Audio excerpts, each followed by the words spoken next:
I never imagined I'd discover my own signature forged on property sale documents. The realtor's sympathetic expression as she slid the paperwork across her desk told me everything. My parents had been systematically selling off my investment properties, one by one, to fund my sister's extravagant lifestyle. 10 years of careful investing, gone in the stroke of a pen that wasn't even mine. Before we jump back in, tell us where you're tuning in from, and if this story touches you, make sure you're subscribed because tomorrow I've saved something extra special for you. The morning started like any other Tuesday in downtown Seattle. I was reviewing quarterly reports in my office at Peterson and Mitchell Investment Group, where I'd worked my way up to senior financial advisor over the past decade. The corner office. View of the Puget Sound usually brought me peace, but today something felt off.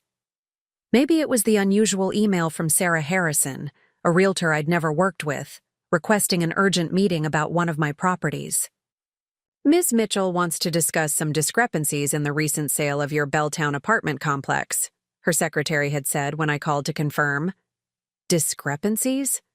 I hadn't sold any properties recently.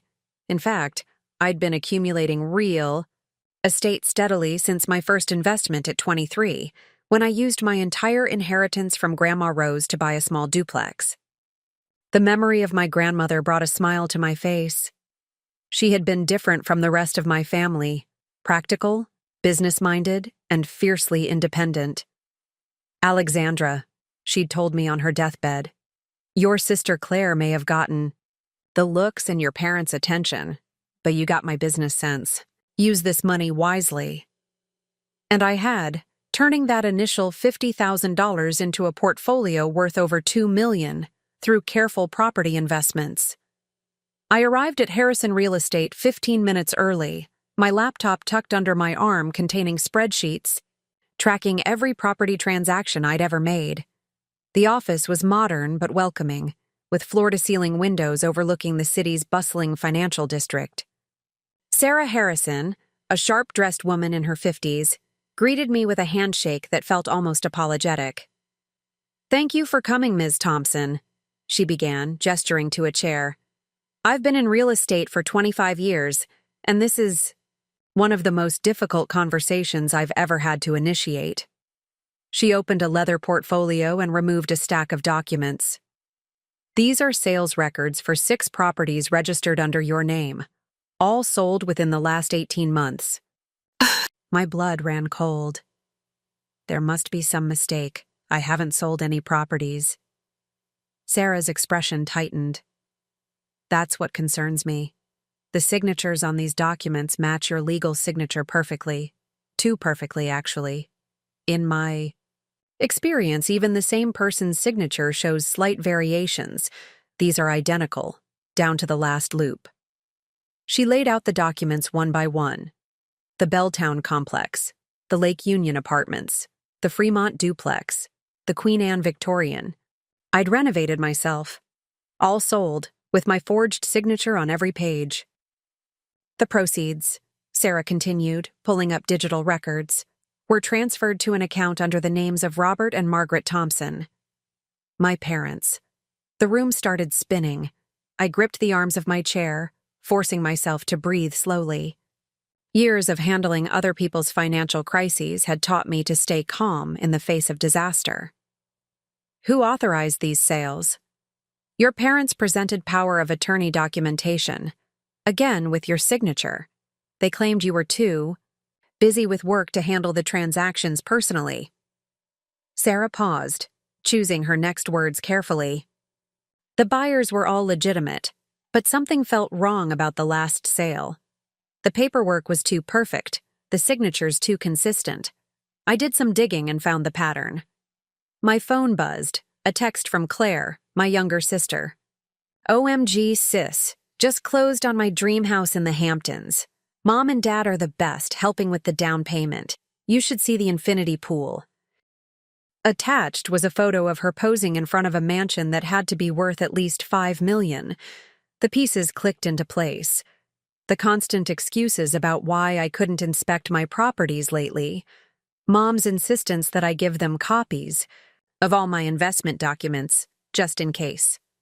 Claire's increasingly lavish lifestyle, the designer clothes, the luxury cars, the endless vacations, all supposedly funded by her modest job as a part-time yoga instructor.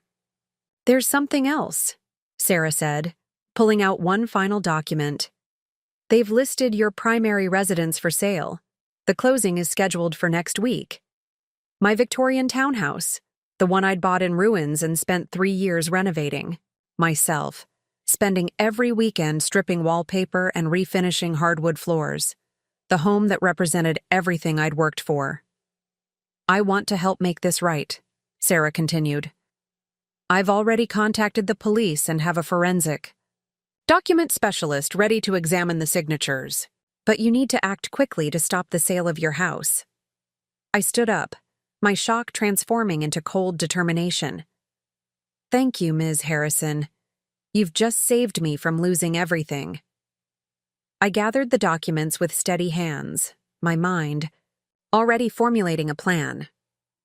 A decade in investment banking had taught me how to handle complex financial crises. Now it was time to use those skills to save myself. As I walked to my car, another text from Claire popped up. "Having a housewarming party next month. Mom says you're too busy with work to come, but I'll send pics. Love you, sis." I took a deep breath of the crisp autumn air.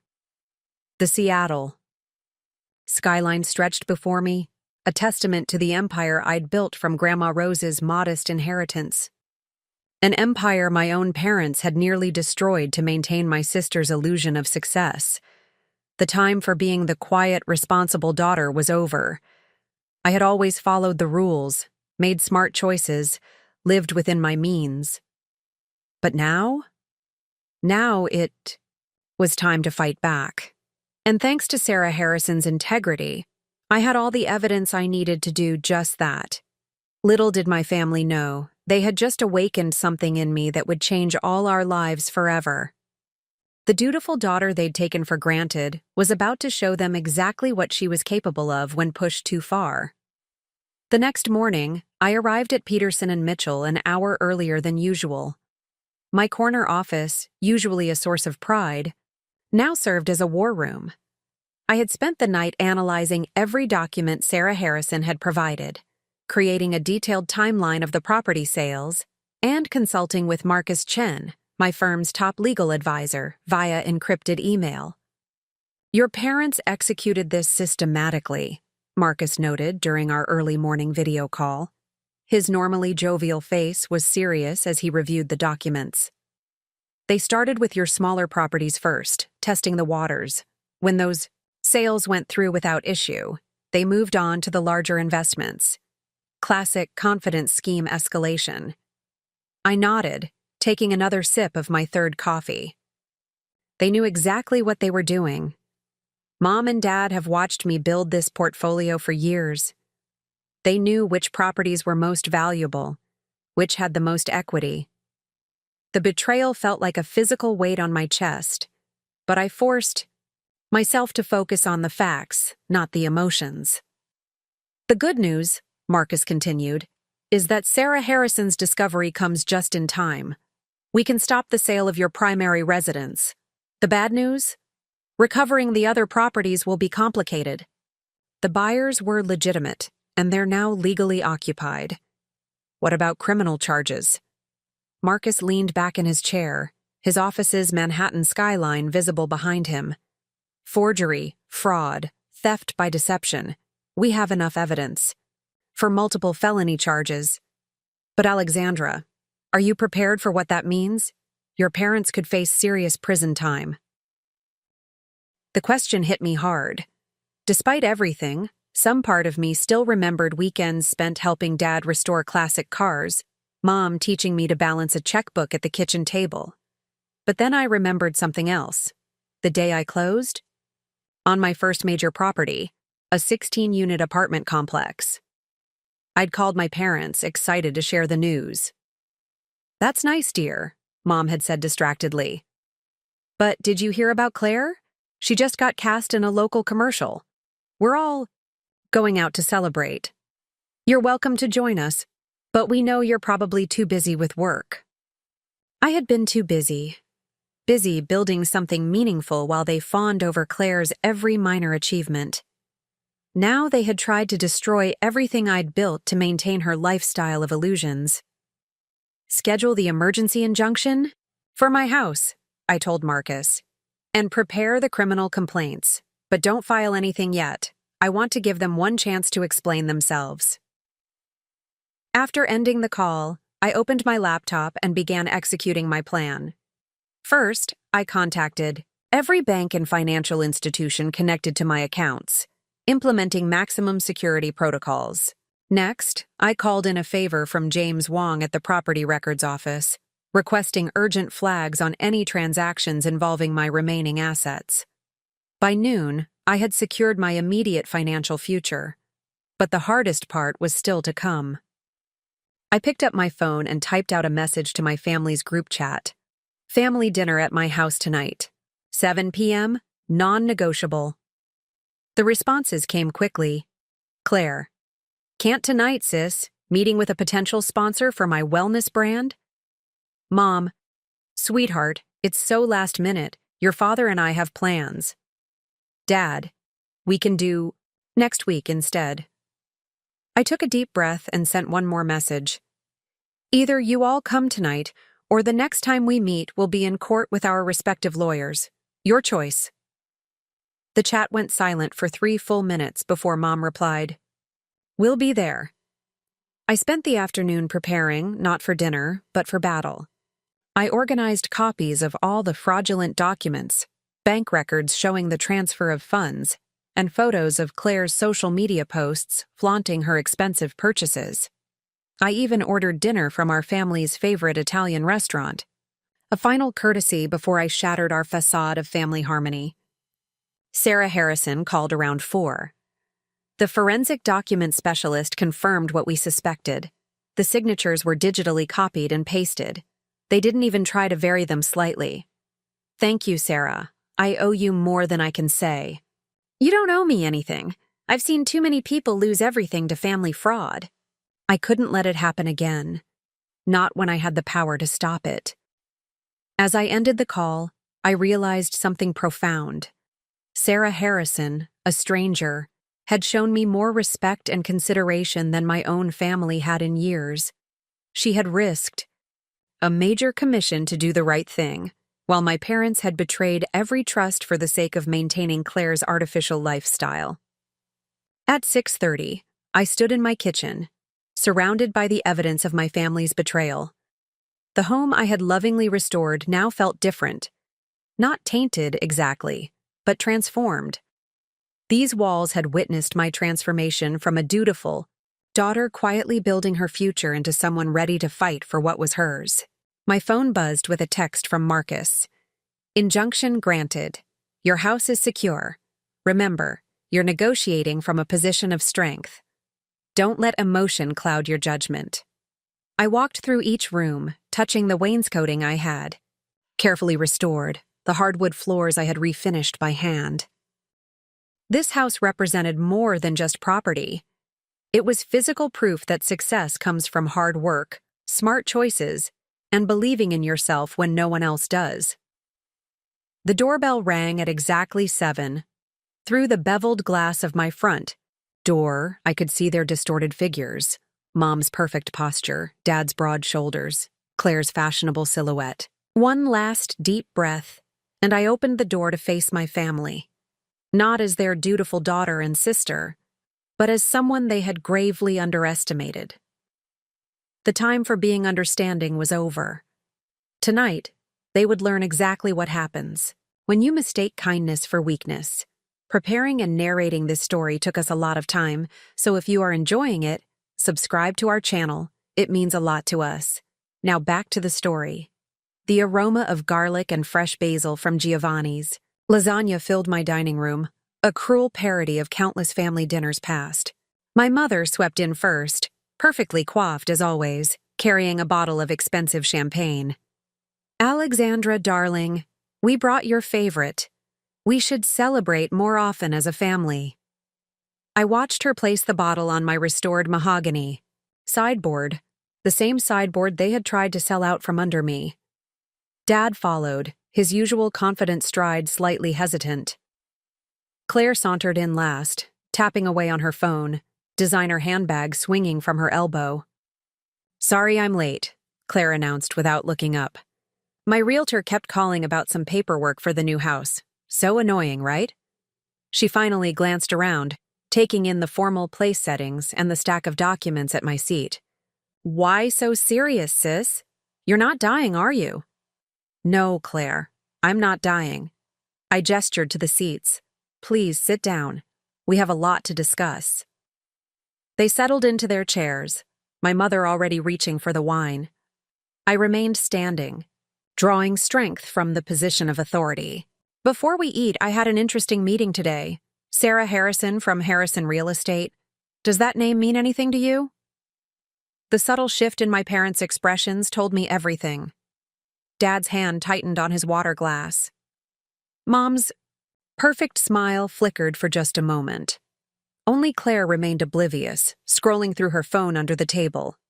"Sarah Harrison?" Mom's voice was carefully neutral. "No, I don't believe I know her." I pulled out the first document, the forged power of attorney. "That's strange, considering you and Dad used her firm to sell my Belltown complex, and my Lake Union apartments, and my Fremont duplex, and every other property I've spent the last decade acquiring." The room went deadly quiet. Claire's phone slipped from her fingers, clattering onto her empty plate. "Alexandra," Dad started, his business negotiation voice taking over. "We can explain everything. We were going to tell you—" "When?" I slapped the stack of forged documents onto the table. "After you sold my house? After you'd liquidated everything I've worked for? After Claire's spending had bled me dry?" "Don't be so dramatic," Claire scoffed, but her face had lost some of its color. "Mom and Dad were just helping me get established. You're always going on about your precious investments. Can't you share a little with your own sister?" "Share?" I laughed, but there was no humor in it. "Sharing implies consent, Claire. What you three did was theft, fraud, multiple felonies. Actually," Mom's champagne glass froze halfway to her lips. "Felonies? Darling, we're family. Families help each other." "Help each other?" I pulled up Claire's social media feed on my tablet. "Let's see how you've helped with my stolen money. A $5 million house in the Hamptons, 3 luxury cars, designer wardrobes, first-class trips around the world, all while pretending to run a wellness brand that doesn't even exist." Claire's face flushed. "Those are business expenses. I'm building my brand." "Your brand?" I turned the tablet to show her follower count. "You have less than 500 followers, Claire. Your business is a fantasy funded by stealing from me." "We didn't steal anything." Dad's fist hit the table, making the glasses jump. "Everything we did was for this family. Claire needed a chance to establish herself. You've always been the responsible one, the successful one. Your sister needed help to get to your level." "My level?" The words came out as barely more than a whisper. "I got to my level by working 60-hour weeks, by living in a studio apartment for 5 years while I saved every penny, by learning everything I could about real estate and investment. Not by stealing from family." I pulled out Sarah Harrison's forensic report. "You didn't even try to hide it well. Copying and pasting my signature? Using the same real estate firm for every sale? Were you so confident in my blind trust that you thought I'd never notice? What choice did we have?" Mom's perfect composure cracked.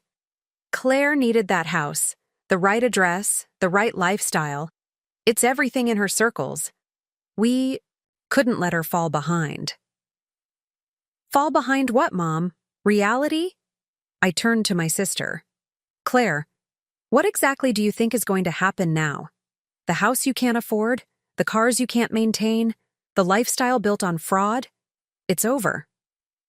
Claire's lower lip trembled. "You wouldn't. I'm your sister. You're right. I am your sister. I would have helped you build something real.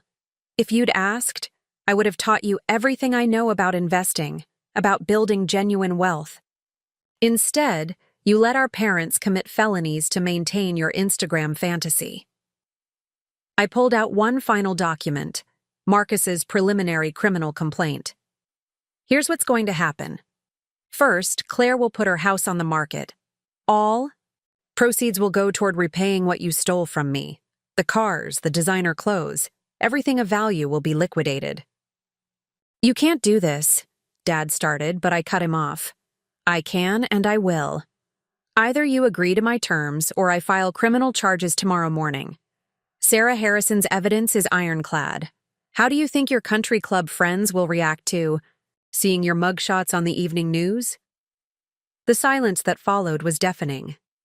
Claire had started to cry, mascara tracking down her cheeks. Mom stared at her untouched champagne. Dad's face had aged 10 years in the past hour.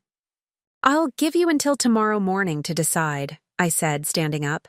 The food's getting cold, and I've lost my appetite. You can see yourselves out. As they filed past me in stunned silence, Mom paused. We really did think we were helping, she whispered. We never meant to hurt you. I met her eyes steadily. The worst part is, I believe you. But good intentions don't change what you did. Sometimes love isn't enough. You need respect too. After they left, I stood in my kitchen, surrounded by the remains of our last family dinner. The champagne sat unopened, the lasagna untouched. But for the first time since Sarah Harrison's revelation, I felt truly strong. Sometimes the hardest battles we fight are against the people who claim to love us the most. Tomorrow would bring new challenges. But tonight I had finally stood up for myself, and that victory tasted sweeter than any family dinner ever could. The morning after the confrontation, I arrived at my office to find an unexpected visitor waiting in the lobby. Thomas Henderson, my firm's managing partner, stood by the reception desk in his characteristic, perfectly tailored suit. My heart sank. News traveled fast in the financial world, and I had hoped to control the narrative about my family's fraud for at least a few more days. Alexandra, he called, gesturing toward the executive conference room. Join me for a moment? I followed him into the glass-walled room, my mind racing through contingencies. The last thing I needed was for this family crisis to impact my professional standing. Thomas closed the door and took a seat at the head of the mahogany table. I received an interesting call this morning, he began, his expression unreadable. Your father reached out to several members of the board. He suggested you might be experiencing some personal difficulties that could affect your judgment regarding client accounts. The implications hit me like a physical blow. They weren't just trying to steal my properties. They were attempting to destroy my professional credibility. If the board lost confidence in my judgment, I could lose everything I'd built here too. I see, I managed, keeping my voice steady. And what was your response? Thomas leaned back, a slight smile appearing.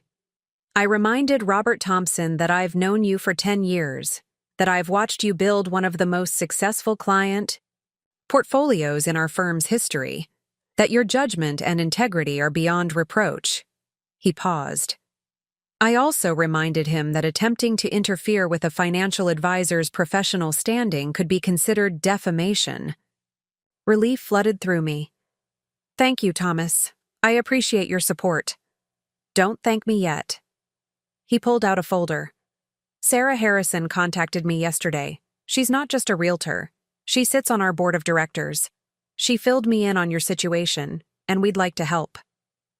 He opened the folder, revealing documents I recognized from my own research. Your parents sold 6 of your properties. 4 of those sales were handled by clients of this firm. We've already reached out to them with a proposal. We'll handle all transaction costs and legal fees if they're willing to reverse the sales at the original purchase price. I stared at him, stunned. Why would they agree to that? Because maintaining a positive relationship with Peterson and Mitchell is worth more to them than any single property deal. Plus, he smiled, Sarah can be very persuasive when she wants to be. As the implications sank in, my phone buzzed with a text from Marcus. Your parents' response just came in. They've agreed to your terms. Claire's house goes on the market today. Thomas noticed my expression. Good news? Yes, my family has agreed to make restitution, though I suspect your call with my father might have influenced that decision. Perhaps. He stood, straightening his jacket. Alexandra, do you know why I hired you 10 years ago? You were younger than our other candidates with less experience. But you had something they didn't: integrity. You've never taken shortcuts. Never compromised your principles for quick profits. That's rare in this industry. He headed for the door, then paused. The board is prepared to extend a bridge loan to help you recover any properties we can't reverse the sales on. Consider it an investment in one of our most valuable partners. After he left, I sat in the conference room, processing everything. My family had tried to destroy not just my investments, but my professional reputation. Yet their actions had revealed something unexpected. I had built more than just a property portfolio over the years. I had built relationships based on trust and respect. My phone buzzed again, a message from Claire. The Realtor is here. They're saying the market value is way less than what Mom and Dad paid. I can't believe you're making me do this. I typed back, You're not a victim here, Claire. But you do have a choice about who you become next. A few minutes later, Sarah Harrison called. 2 of the 4 buyers have already agreed to reverse the sales. The other 2 are considering it. Your sister's house should sell quickly. The Hamptons market is hot right now. But Alexandra, there's something else you should know. She paused, and I could hear paper rustling. I've been reviewing all the transactions. Your parents didn't just sell your properties. They took out equity loans against them before the sales. The fraud goes deeper than we initially thought. I closed my eyes, feeling the weight of this new revelation. The recovery process would be more complicated than I'd imagined, but I wasn't facing it alone. Thomas, Sarah, Marcus, they had all chosen to stand with me, not because of family obligation, but because I had earned their respect through years of integrity. Opening my laptop, I began drafting a new financial recovery strategy. My parents' betrayal had shaken me, but it hadn't broken me. Instead, it had shown me my true strength and revealed who my real allies were. Sometimes the worst circumstances bring out the best in others and in ourselves. As I worked, I remembered something my grandmother had told me long ago. Success isn't just about making good investments, Alexandra. It's about investing in yourself and in relationships with people who share your values. Looking around at the evidence of support surrounding me, I finally understood exactly what she had meant. The following week brought revelations that tested my newfound strength. Sarah Harrison's team had uncovered a pattern of financial manipulation that went far beyond selling my properties. Each discovery felt like peeling back another layer of deception, revealing the true extent of my family's betrayal. I sat in Sarah's office, reviewing the latest findings. The morning light streamed through the windows, illuminating spreadsheets that told a story of calculated deceit. Your parents didn't just take out equity loans, Sarah explained, highlighting specifics, transactions. They used each property as collateral multiple times, creating a complex web of cross-collateralization. Marcus joined us via video conference, his expression grim. They were essentially running a Ponzi scheme with your properties, taking loans against one to pay for another, then selling them to cover the mounting debt. The only unusual part is that they were using it to fund Claire's lifestyle rather than enriching themselves directly. The documents painted a clear picture. My parents had orchestrated a sophisticated financial scheme that would have made Bernie Madoff proud. They had leveraged each property to its maximum, creating a house of cards that would have eventually collapsed, leaving me to deal with the aftermath. There's something else, Sarah said, pulling out a new file. We found evidence that this pattern started before they began selling the properties. Small withdrawals from your accounts, redirected, rental income, maintenance fees charged to phantom companies. A notification popped up on my phone. Claire posting another social media update. Life changes come at you fast, but sometimes starting over is the greatest blessing. New beginnings. Authentic, real life. Attached was a photo of her standing in front of a modest apartment building. The sale of her Hamptons house closed yesterday, Sarah noted, following my gaze. The proceeds covered about 40% of what they took. It's a start. Just then, my office phone rang. The caller ID showed Peterson and Mitchell's main line. Thomas's secretary was on the line. Ms. Thompson, Mr. Henderson needs you in the executive boardroom immediately. The SEC is here. My heart stopped. The Securities and Exchange Commission's presence could mean only one thing. The investigation had escalated beyond private real estate fraud. I excused myself from Sarah's office and drove back to my firm, my mind racing through possibilities. The boardroom was filled with serious faces when I arrived. Thomas sat at the head of the table, flanked by two SEC investigators. To my surprise, he looked calm, almost satisfied. Alexandra, thank you for joining us, Thomas began. These gentlemen have some interesting information about your parents' activities. The lead investigator, David Chen, opened his briefcase.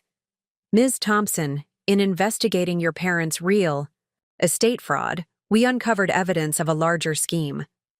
Your father has been using his position at First Regional Bank to facilitate similar fraudulent transactions for other clients. The revelation hit me like a thunderbolt. My father's position as senior loan officer at First Regional had always been a source of pride for our family. Now I understood how he had managed to manipulate my properties so effectively. He had been doing it for years with other victims. We've identified at least 12 other cases, Chen continued. Mostly elderly clients or busy professionals who trusted your father to handle their investments. The total fraud amount exceeds $20 million. Thomas interjected, "We wanted you to hear this from us first.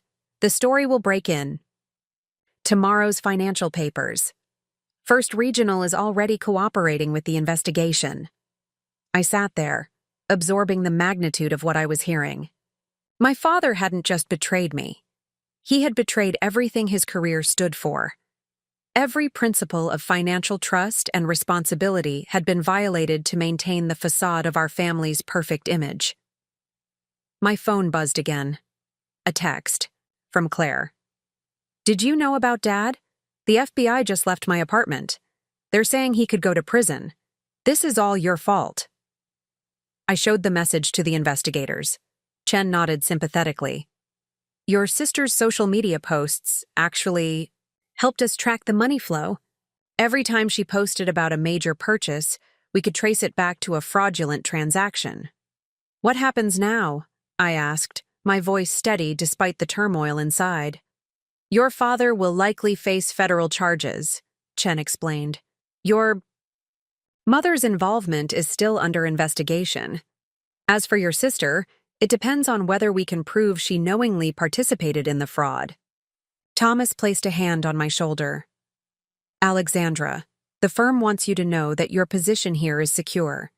In fact, the board is impressed with how you've handled this situation. We're considering creating a new division focused on fraud, prevention and recovery, and we'd like you to head it." I left the meeting in a daze, walking to my office on autopilot.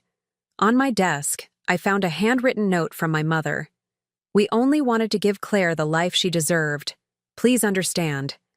The irony was staggering. In trying to give Claire an artificial life she hadn't earned, they had destroyed the real life my father had built over decades. His reputation, his career, his freedom, all sacrificed on the altar of maintaining appearances. As I stared out my office window at the Seattle skyline, I realized that this scandal would redefine not just my family, but my entire approach to success. The properties I could rebuild, the money I could recover. But the trust? That would take more than legal documents and financial settlements to restore. Yet somehow, I felt stronger than ever.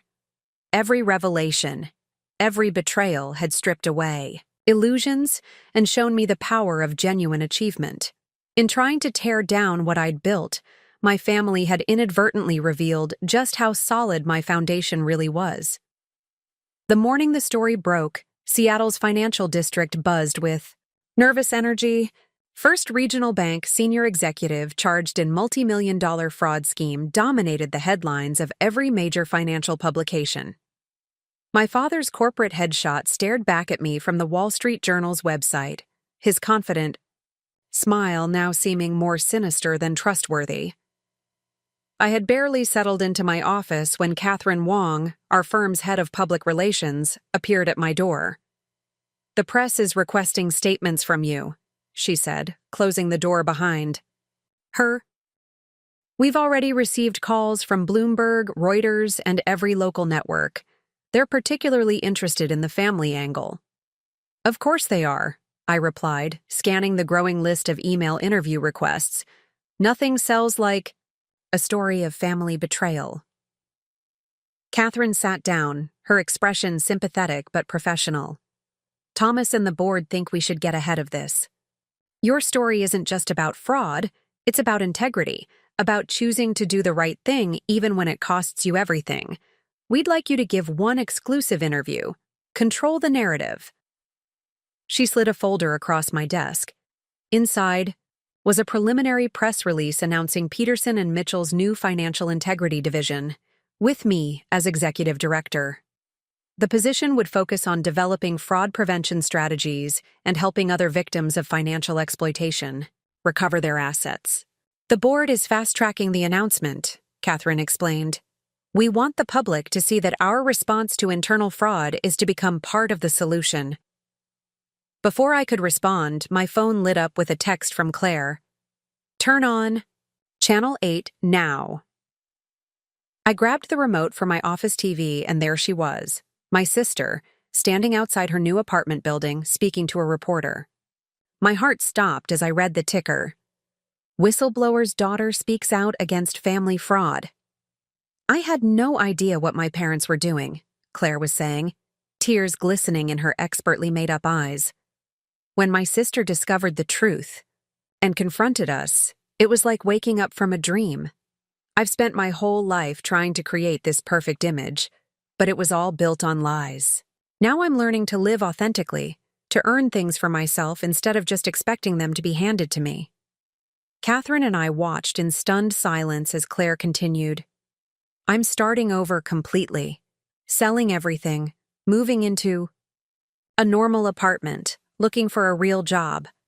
My sister showed me that true success comes from hard work and integrity, not from taking shortcuts or living beyond your means. I hope that by sharing my story, I can help other young people avoid the same mistakes." The reporter turned to the camera. "A powerful message of redemption from Claire Thompson, whose sister Alexandra Thompson uncovered the multi-million-dollar fraud scheme at First Regional Bank. Claire tells us she's already received offers from several publishers interested in her story of transformation from privileged socialite to advocate for financial responsibility." I turned off the TV, unsure whether to laugh or cry. "Well," Catherine said after a moment, "your sister certainly has a talent for reinventing herself." "She's trying to turn this into her next big break," I realized. But you know what? Maybe that's not entirely bad. If she's finally learning to build something real, even if it starts from this mess. My phone buzzed again. A message from Sarah Harrison. "Just met with the buyers of your Lake Union property. They've agreed to the reversal. That's all 4 properties recovered. Your sister's house sale covered most of the loans. You're almost whole again." Catherine read the message over my shoulder. "This is exactly why we want you to tell your story," she said. "You didn't just expose the fraud. You found a way to make things right. That's the kind of leadership our clients need to see."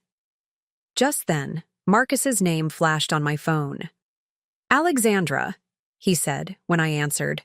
"Your mother's here at my office. She wants to make a deal." "What kind of deal?" "She's offering to testify against your father.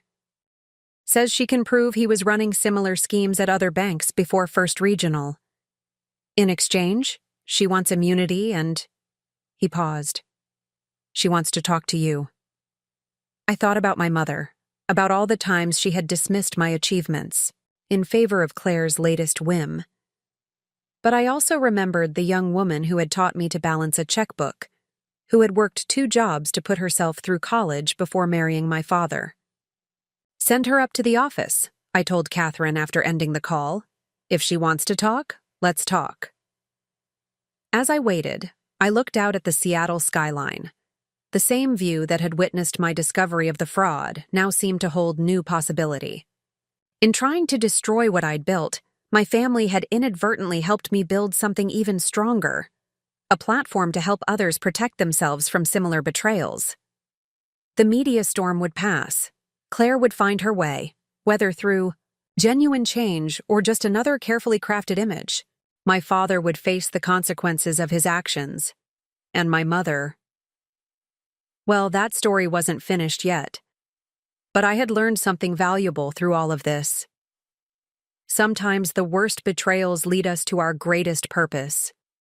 By trying to tear down what I'd built, my family had given me the opportunity to build something far more meaningful, a legacy of integrity that would help others protect themselves from the very kind of betrayal I had endured. The elevator dinged, and I saw my mother's reflection in the window, standing hesitantly in my office doorway. It was time to write the next chapter of this story, not as a victim of family fraud, but as someone who had turned betrayal into a mission to help others. Whatever came next, I was ready. My mother stood in my office doorway, her usual perfect posture slightly diminished. The designer clothes and immaculate makeup couldn't hide the toll of recent events. For the first time in my life, she looked her age. "Alexandra," she began, her voice carrying none of its usual authority. "Thank you for agreeing to see me." I gestured to the chair across from my desk, maintaining professional distance. Catherine had positioned herself discreetly in the corner, taking notes. This wasn't just a mother-daughter conversation. It was a potential testimony that could affect multiple fraud investigations. "Marcus says you have information about Dad's previous schemes," I said, keeping my voice neutral. "But before we discuss that, I need to understand your role in all of this. The truth, Mom, not the story you tell at charity galas." She smoothed her skirt, a nervous gesture I'd never seen before. "The truth?" She gave a bitter laugh. "The truth is that I became exactly what I swore I never would, someone who valued appearances over substance." She reached into her handbag and withdrew a worn leather portfolio. "Do you remember when I taught you about financial planning? Before Claire was born? When we lived in that tiny apartment above the bookstore?" I nodded. Those early memories had been overshadowed by years of favoritism toward Claire, but they were still there. "I was an accounting major in college," she continued. "Had a job lined up with one of the big firms. Then I met your father. He was so ambitious, so certain about everything. He convinced me that my real talent was in social networking, in building the relationships that would advance his career." She opened the portfolio, revealing yellowed newspaper clippings. "Your father's first banking position came through my college connections. His promotion to loan officer? That was thanks to my charity work with the bank president's wife. Every step up the ladder was carefully orchestrated through social maneuvering." "That doesn't explain the fraud," I pointed out. "No, it doesn't." She pulled out more papers, bank statements, transaction records. 10 years ago, I discovered irregularities in your father's private accounts. He was already running small schemes, using his position to manipulate loans. When I confronted him, he convinced me it was just creative financing, that everyone in banking did it. Catherine leaned forward. Mrs. Thompson, are you saying you have documentation of fraudulent activities predating the current investigation? I have everything, my mother replied. Every transaction, every manipulated loan, every false document. I told myself I was just protecting our family by keeping records, but the truth is, I knew it was wrong. I just chose to look the other way. And when he started targeting my properties? I asked, the hurt creeping into my voice despite my high efforts to remain professional. Tears welled in her eyes. By then, maintaining appearances had become everything. Claire's lifestyle, our social standing, the illusion of perfect success. It was like an addiction. When Claire needed money, using your properties seemed like an easy solution. You were always so capable, so independent. We told ourselves you'd understand, that you'd forgive us because that's what family does. That's not love, Mom. That's exploitation. I know that now. She placed the portfolio on my desk. Everything's here, records going back 15 years involving 3 different banks. Your father doesn't know I kept these. He always underestimated me, just like he underestimated you. Just then, Thomas appeared in the doorway. Alexandra, the SEC investigators are here, and you'll want to see this. He turned on the office TV, where a breaking news banner scrolled across the screen. Fraud investigation expands. Multiple. Banks implicated. The news anchor's voice filled the room. In a shocking development, the fraud investigation at First Regional Bank has expanded to include allegations of systematic financial manipulation at several major institutions. Sources say a key witness has come forward with evidence spanning more than a decade. My mother watched the broadcast, her expression a mix of regret and resolution. I can't undo what we did to you, Alexandra. But I can help make things right for all the other victims. Catherine was already on her phone, coordinating with our PR team. Thomas studied the documents my mother had brought, his expression growing more serious with each page. This changes everything, he said finally. Mrs. Thompson, these records don't just prove fraud. They expose systemic failures in the PI. Banking Oversight System. The Financial Integrity Division we're creating, it's even more crucial than we realized. I looked at my mother, seeing her clearly for the first time in years. Not as the society wife who had dismissed my achievements, but as someone who had lost herself in the pursuit of appearances and was finally choosing substance over show. Why now? I asked her. Why come forward with this? Because you showed me what real integrity looks like, she replied. When you confronted us about the fraud, you didn't just expose our crimes. You showed me the person I used to be, the person I want to be again. Your sister's playing at redemption for the cameras, but I want to earn it for real. Thomas cleared his throat.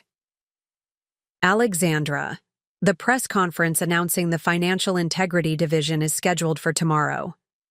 Given these developments, I think we should expand its scope. This isn't just about preventing fraud anymore. It's about fundamentally changing how we think about financial accountability. I nodded, feeling the weight of responsibility and opportunity. My mother's revelations hadn't erased the pain of betrayal, but they had transformed it into something purposeful. Sometimes the path to making things right isn't just about recovering what was lost. It's about creating something new from the lessons learned. Mom, I said, I'll have Marcus arrange for you to meet with the SEC. But first tell me everything. No more secrets, no more masks. It's time for the whole truth to come out. She straightened her spine, and for a moment, I saw a flash of the strong woman who had once taught her daughter about the importance of financial independence. Yes, she said, it is. The Peterson and Mitchell conference room buzzed with anticipation as journalists from major financial publications filled every seat. Through the glass walls, I could see the entire office had come to a standstill, everyone gathering to watch the announcement that would change not just our firm, but potentially the entire financial industry. Thomas stood at the podium, his presence commanding attention. Today we're not just announcing a new division within our firm. We're introducing a new paradigm in financial accountability. He gestured toward me, seated alongside the board. Members. The revelation of fraud within First Regional Bank, while deeply concerning, has presented an opportunity to address systemic vulnerabilities in our financial system. As he spoke, my mind drifted to the conversation I'd had with Sarah Harrison earlier that morning. Your mother's records have already helped us identify 12 more victims of similar schemes, she had told me. These aren't just wealthy investors. They're retirees, small business owners, people who trusted their financial institutions completely. The gravity of those words had solidified my commitment to what we were about to announce. This wasn't just about recovering from my family's betrayal anymore. It was about preventing others from experiencing the same devastation. I'd like to introduce Alexandra Thompson, Thomas continued, the executive director of our new Financial Integrity Division. Her personal experience with financial fraud, combined with her proven track record in asset management, makes her uniquely qualified to lead this initiative.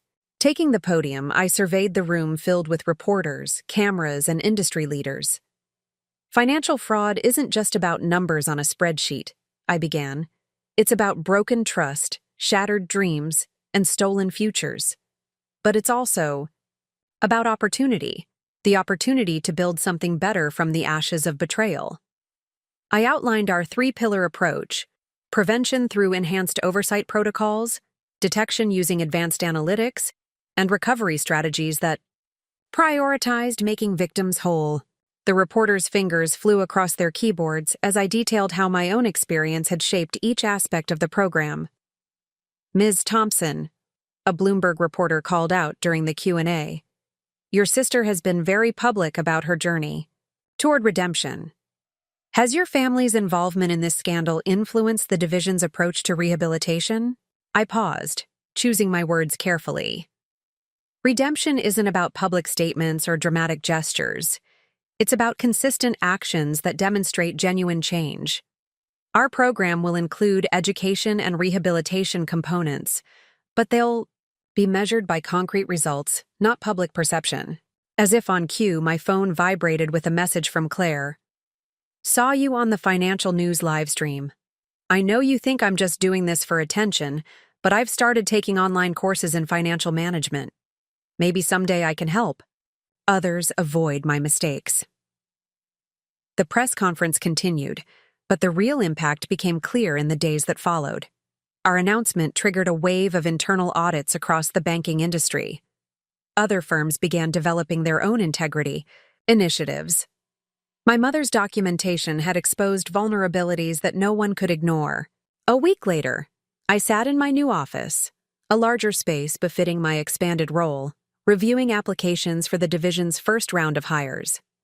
Sarah Harrison had agreed to serve as our advisory board chair, bringing her forensic expertise to our prevention protocols. Your grandmother would be proud, Marcus said, dropping off another stack of resumes. She always said you'd do something significant with her inheritance. Though I doubt even she could have predicted this. I smiled, touching the framed photo on my desk, my first property purchase, standing proudly in front of that small duplex. She taught me that true wealth isn't about the properties you own or the lifestyle you project. It's about building something meaningful, something that helps others. My computer chimed with an email notification, a message from one of the victims identified through my mother's records. Thank you for giving me hope, it read. Knowing that someone understands, someone is fighting for us, makes all the difference. That evening, as I prepared for a dinner meeting with potential investors in our initiative, I reflected on how far I'd come from that first shocking meeting with Sarah Harrison. The properties I'd lost were mostly recovered now, but they seemed almost secondary to what had grown from that loss. My phone lit up with another message, this time from Thomas. Treasury Department called. They want to consult with us on new regulatory frameworks. Your story is changing the industry, Alexandra. As I gathered my materials for the dinner, I caught my reflection in the office window. I saw someone stronger than the woman who had discovered her family's betrayal, someone who had transformed personal pain into professional purpose. The sun was setting over Seattle, casting long shadows across the financial district.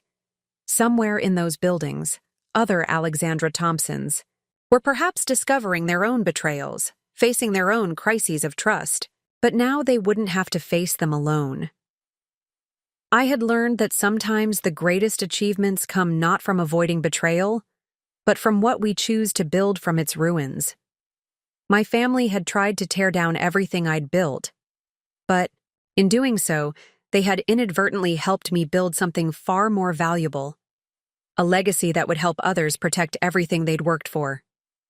3 months after the launch of the Financial Integrity Division, I stood before the Senate Banking Committee in Washington, D.C. The marble columns and rich wood paneling of the hearing room served as a backdrop to what had become a watershed moment in financial reform. My testimony about the systemic vulnerabilities exposed by my family's fraud had captured national attention. "Ms. Thompson," Senator Elizabeth Morrison began, "your division has identified over 300 cases of similar fraudulent schemes across 6 major banking institutions. How did these activities go undetected for so long?" I leaned into the microphone, my voice steady. The schemes succeeded precisely because they exploited the trust inherent in family relationships.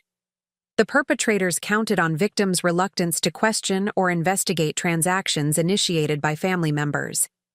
In my own case, my father's position as a senior loan officer provided him with both the means and the credibility to execute these frauds. The hearing room was packed with industry leaders, regulatory officials, and victims of similar schemes. Among them sat my mother, who had become a key witness in multiple federal investigations. Her detailed records had proven invaluable in understanding how these frauds operated. "Your proposed reforms," Senator Morrison continued, "would fundamentally change how financial institutions handle family-related transactions. Can you explain the key provisions?" I outlined our comprehensive approach, drawing from both personal experience and professional expertise. The Thompson Protocol, as it's being called, establishes mandatory independent verification for any significant financial transactions between family members. It creates secure channels for reporting suspicious activities and provides protection for whistleblowers within financial institutions. As I spoke, I noticed Claire in the audience taking notes. She had enrolled in a financial management program and was interning with a consumer protection agency. Her social media now featured educational content about financial literacy and fraud prevention. Whether her transformation was genuine or another reinvention remained to be seen, but at least her influence was being used constructively. After the hearing, Thomas met me in the corridor.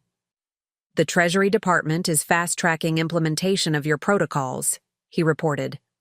"They want to pilot the program in 5 major banks by year's end. But that's not why I'm here." He handed me a folder. "The results of our first quarter since launching the division." The numbers were remarkable.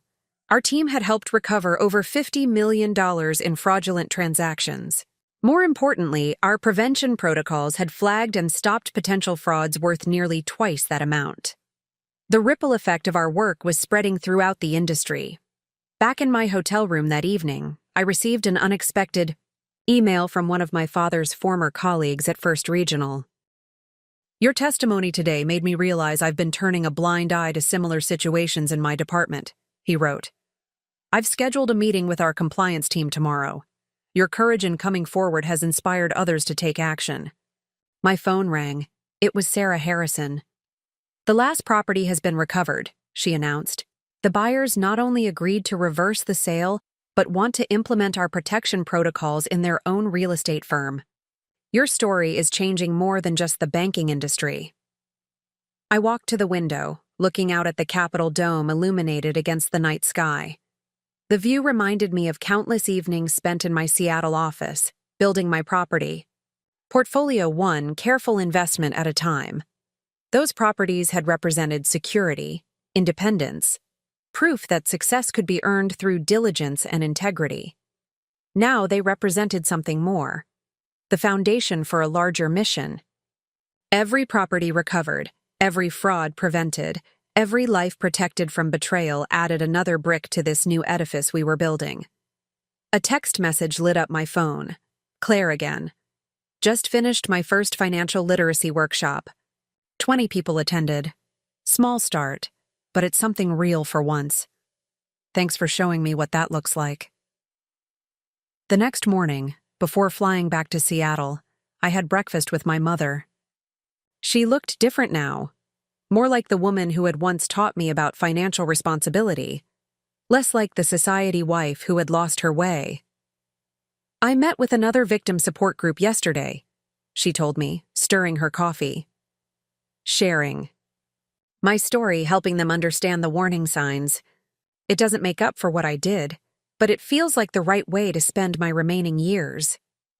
I studied her face, noting the genuine remorse and determination that had replaced her former mask of perfection. You know, Mom, sometimes the best way to make amends isn't just to acknowledge our mistakes, it's to help prevent others from making the same ones. She reached across the table, squeezing my hand. You've built something remarkable from our betrayal. The Thompson Protocol. We'll protect countless families from experiencing what we put you through. I'm proud of you, Alexandra. I should have said that years ago. As my plane took off that afternoon, I reviewed the next phase of our division's expansion. We were developing educational programs for financial institutions, creating support networks for fraud victims, and building technology solutions to detect complex familial fraud patterns. The betrayal that had nearly destroyed everything I'd built had instead become the cornerstone of something far more significant. A legacy of protection, prevention, and positive change that would extend far beyond my own story. 1 year after the Senate hearing, I found myself addressing the International Banking Conference in London. The Thompson Protocol had evolved from a domestic initiative into a global standard for financial security, attracting attention from financial institutions worldwide. The conference hall at the Royal Financial Exchange was filled with representatives from over 40 countries. As I presented our latest results, the numbers told a compelling story. Implementation of the protocol had prevented an estimated $3 billion in potential fraud across participating institutions. The success of the protocol lies in its understanding of human nature, I explained to the assembled financial leaders. We recognize that financial fraud often exploits our deepest relationships and trust. By creating systems that protect people from their own blind spots, we've managed to prevent countless families from experiencing the devastation of betrayal. During the Q&A session, a Swiss banking executive raised his hand. Ms. Thompson, your personal story of discovering and fighting family fraud has inspired many. But how do you address critics who say the protocol's requirements are too stringent, too invasive of family privacy? I paused, remembering my own family's journey. Privacy should never be a shield for exploitation. The protocol doesn't prevent family members from helping each other financially. It simply ensures that such assistance is transparent, documented, and consensual. My own sister's transformation is testament to the fact that accountability can lead to positive change. After the presentation, I met with Sarah Harrison, who had flown in to help launch the protocol's international training program. The London office is fully operational, she reported. We've already certified 50 institutions in implementing the protection framework, but there's something else you should see. She handed me a tablet displaying a news article. My father, serving his sentence in a federal prison, had started a program teaching fellow inmates about financial responsibility and the consequences of fraud. The article quoted him, "My daughter's work has shown me that true legacy isn't about maintaining appearances. It's about creating positive change, even from our worst mistakes." That evening, during a dinner with European banking regulators, my phone lit up with a message from Claire. She had attached a photo of herself receiving a certificate in financial counseling. "First step completed," she wrote. The program director offered me a position helping other families recover from financial fraud. Never thought my experience as a reformed spendthrift would become an asset. The next morning, I visited the London office of our Financial Integrity Division. The space hummed with energy as analysts monitored global transaction patterns. Counselors worked with fraud victims, and trainers prepared materials in multiple languages. On one wall, a digital map displayed real-time alerts of potentially fraudulent activities being caught by our system. Thomas joined me via video conference from Seattle. "The World Bank is interested in implementing the protocol in developing nations," he announced. "They see it as a crucial tool for protecting remittances and family assets in vulnerable communities. Your grandmother's initial investment has sparked a global revolution in financial protection." I thought about that first small duplex, purchased with Grandma Rose's inheritance. How that single investment had grown into a property portfolio, then crumbled under my family's betrayal, only to rise again as something far more significant, a worldwide movement for financial integrity. Later that day, I received an unexpected email from my mother. She had been invited to speak at a conference for bank compliance officers, sharing her perspective as someone who had participated in and then helped expose systematic fraud. "Every time I share our story," she wrote, "I see the recognition in people's eyes. They've either experienced similar betrayals or know someone who has. Your work is helping break the silence around family financial abuse." As my visit to London drew to a close, I had one final meeting with a group of young financial professionals who had implemented the protocol in their respective institutions. Their enthusiasm and commitment reminded me of myself at their age, determined to build something meaningful. "The most powerful lesson from your story," one of them said, "isn't just about preventing fraud. It's about turning personal pain into universal protection.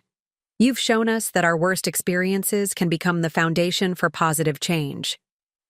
On the flight back to Seattle, I reviewed proposals for the protocol's next phase. We were developing artificial intelligence systems to detect subtle patterns of familial financial manipulation, creating educational programs for schools, and establishing support networks for families recovering from fraud. The betrayal that had nearly destroyed my financial future had instead catalyzed a global movement for change. My family's attempt to exploit my trust had led to the creation of systems protecting millions of others from similar exploitation. In trying to tear down what I'd built, they had inadvertently helped me build something far more valuable, a legacy of protection that would outlast any personal fortune. Looking out at the clouds below, I remembered something my grandmother had told me. "True wealth isn't measured by what you own, but by the positive change you create in the world." The Thompson Protocol had become living proof of that wisdom, transforming a story of personal betrayal into a worldwide force for financial integrity and family healing. 18 months after the international launch of the Thompson Protocol, I found myself in a small village outside Mumbai, India. The contrast between this setting and the London financial district couldn't have been starker, yet the fundamental issues remained the same. Financial exploitation knew no borders, and neither should its solutions. The World Bank's pilot program had brought me here to witness firsthand how the protocol was being adapted for communities where banking wasn't just a matter of digital transactions and corporate oversight, but of fundamental family survival. Dr. Priya Sharma, our local implementation director, walked me through the village's newly established financial center. Before the protocol, many families here lost their remittances to unauthorized borrowing by relatives, she explained as we observed a training session. Now, our modified verification system helps protect these crucial lifelines while respecting cultural norms about family obligations. The challenge had been significant. How to implement sophisticated financial protections in communities where many transactions were still conducted in cash, where family bonds were deeply intertwined with financial decisions, and where traditional Banking infrastructure was limited. The solution had emerged from listening to the communities themselves. "We've created a hybrid system," Dr. Sharma continued, showing me their mobile platform. Digital verification combined with community oversight. When family members request access to another's funds, the request goes through both our automated checks and a local council of respected elders. It preserves the cultural fabric while preventing exploitation. My phone buzzed with an update from our Seattle headquarters. Thomas had overseen the launch of our new artificial intelligence system designed to detect subtle patterns of familial financial manipulation across different cultural contexts. The early results were promising: a 40% increase in prevention of sophisticated fraud schemes. "Ms. Thompson," a young woman approached us, her eyes bright with purpose. "Your story helped me save my family's future." She introduced herself as Anjali, a local teacher who had uncovered her uncle's systematic theft of her father's pension payments. The protocol's community reporting system had helped her stop the fraud and recover the funds. That evening, in my hotel room, I received an unexpected video call from Claire. She was preparing to launch her own initiative, a youth financial literacy program that combined practical education with emotional intelligence training. "The kids need to understand not just how money works, but how relationships can impact financial decisions," she explained, showing me her curriculum. "I'm using our family's story as a case study, with all names changed, of course. It helps them see how easily trust can be manipulated and how to protect themselves." The next morning brought news from Marcus. My father's prison financial education program had been approved for expansion to other federal facilities. "The inmates relate to him," Marcus reported.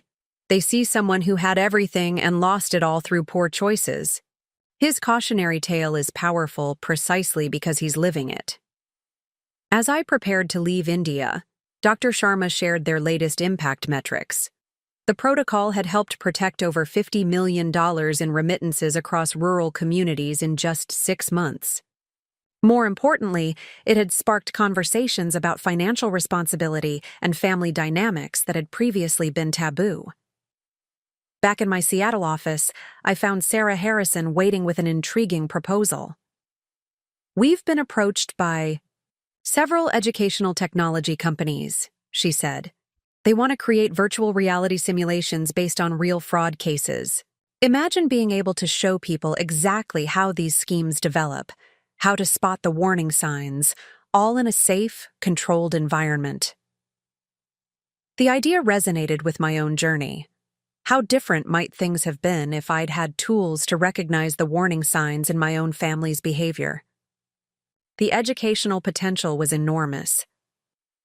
That afternoon, I received a letter from my mother. She had been invited to contribute to a book about financial reconciliation and family healing.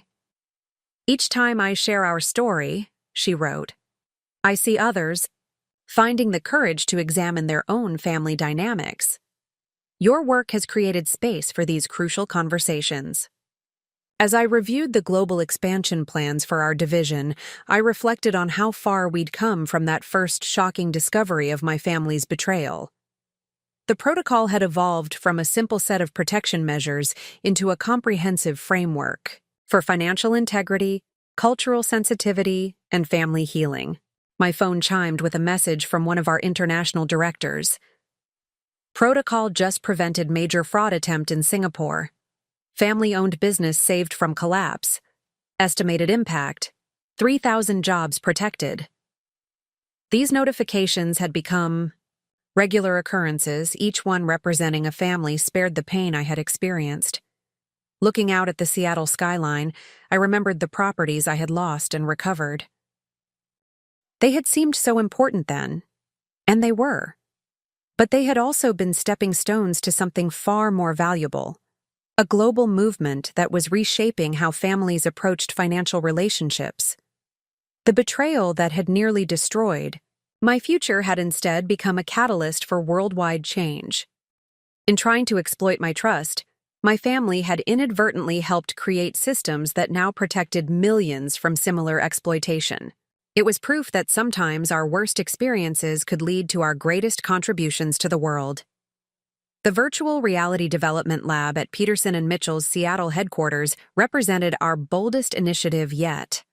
As I donned the prototype headset, the familiar surroundings dissolved into a meticulously recreated scene from my own experience, the moment I first discovered the fraudulent property sales.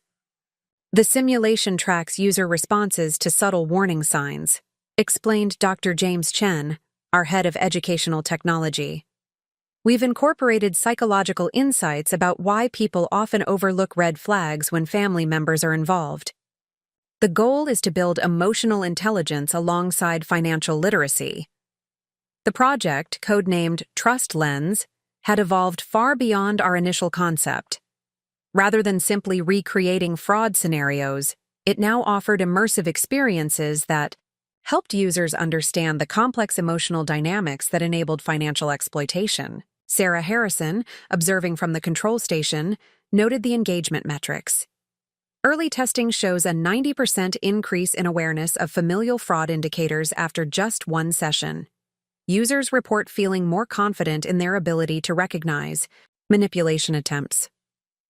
As we refined the simulation, my phone lit up with a message from Claire. Her youth financial literacy program had caught the attention of the Department of Education. They want to pilot it in high schools nationwide, she wrote. Who would have thought my experience as the family fraudster would end up helping prevent future ones? The irony wasn't lost on me.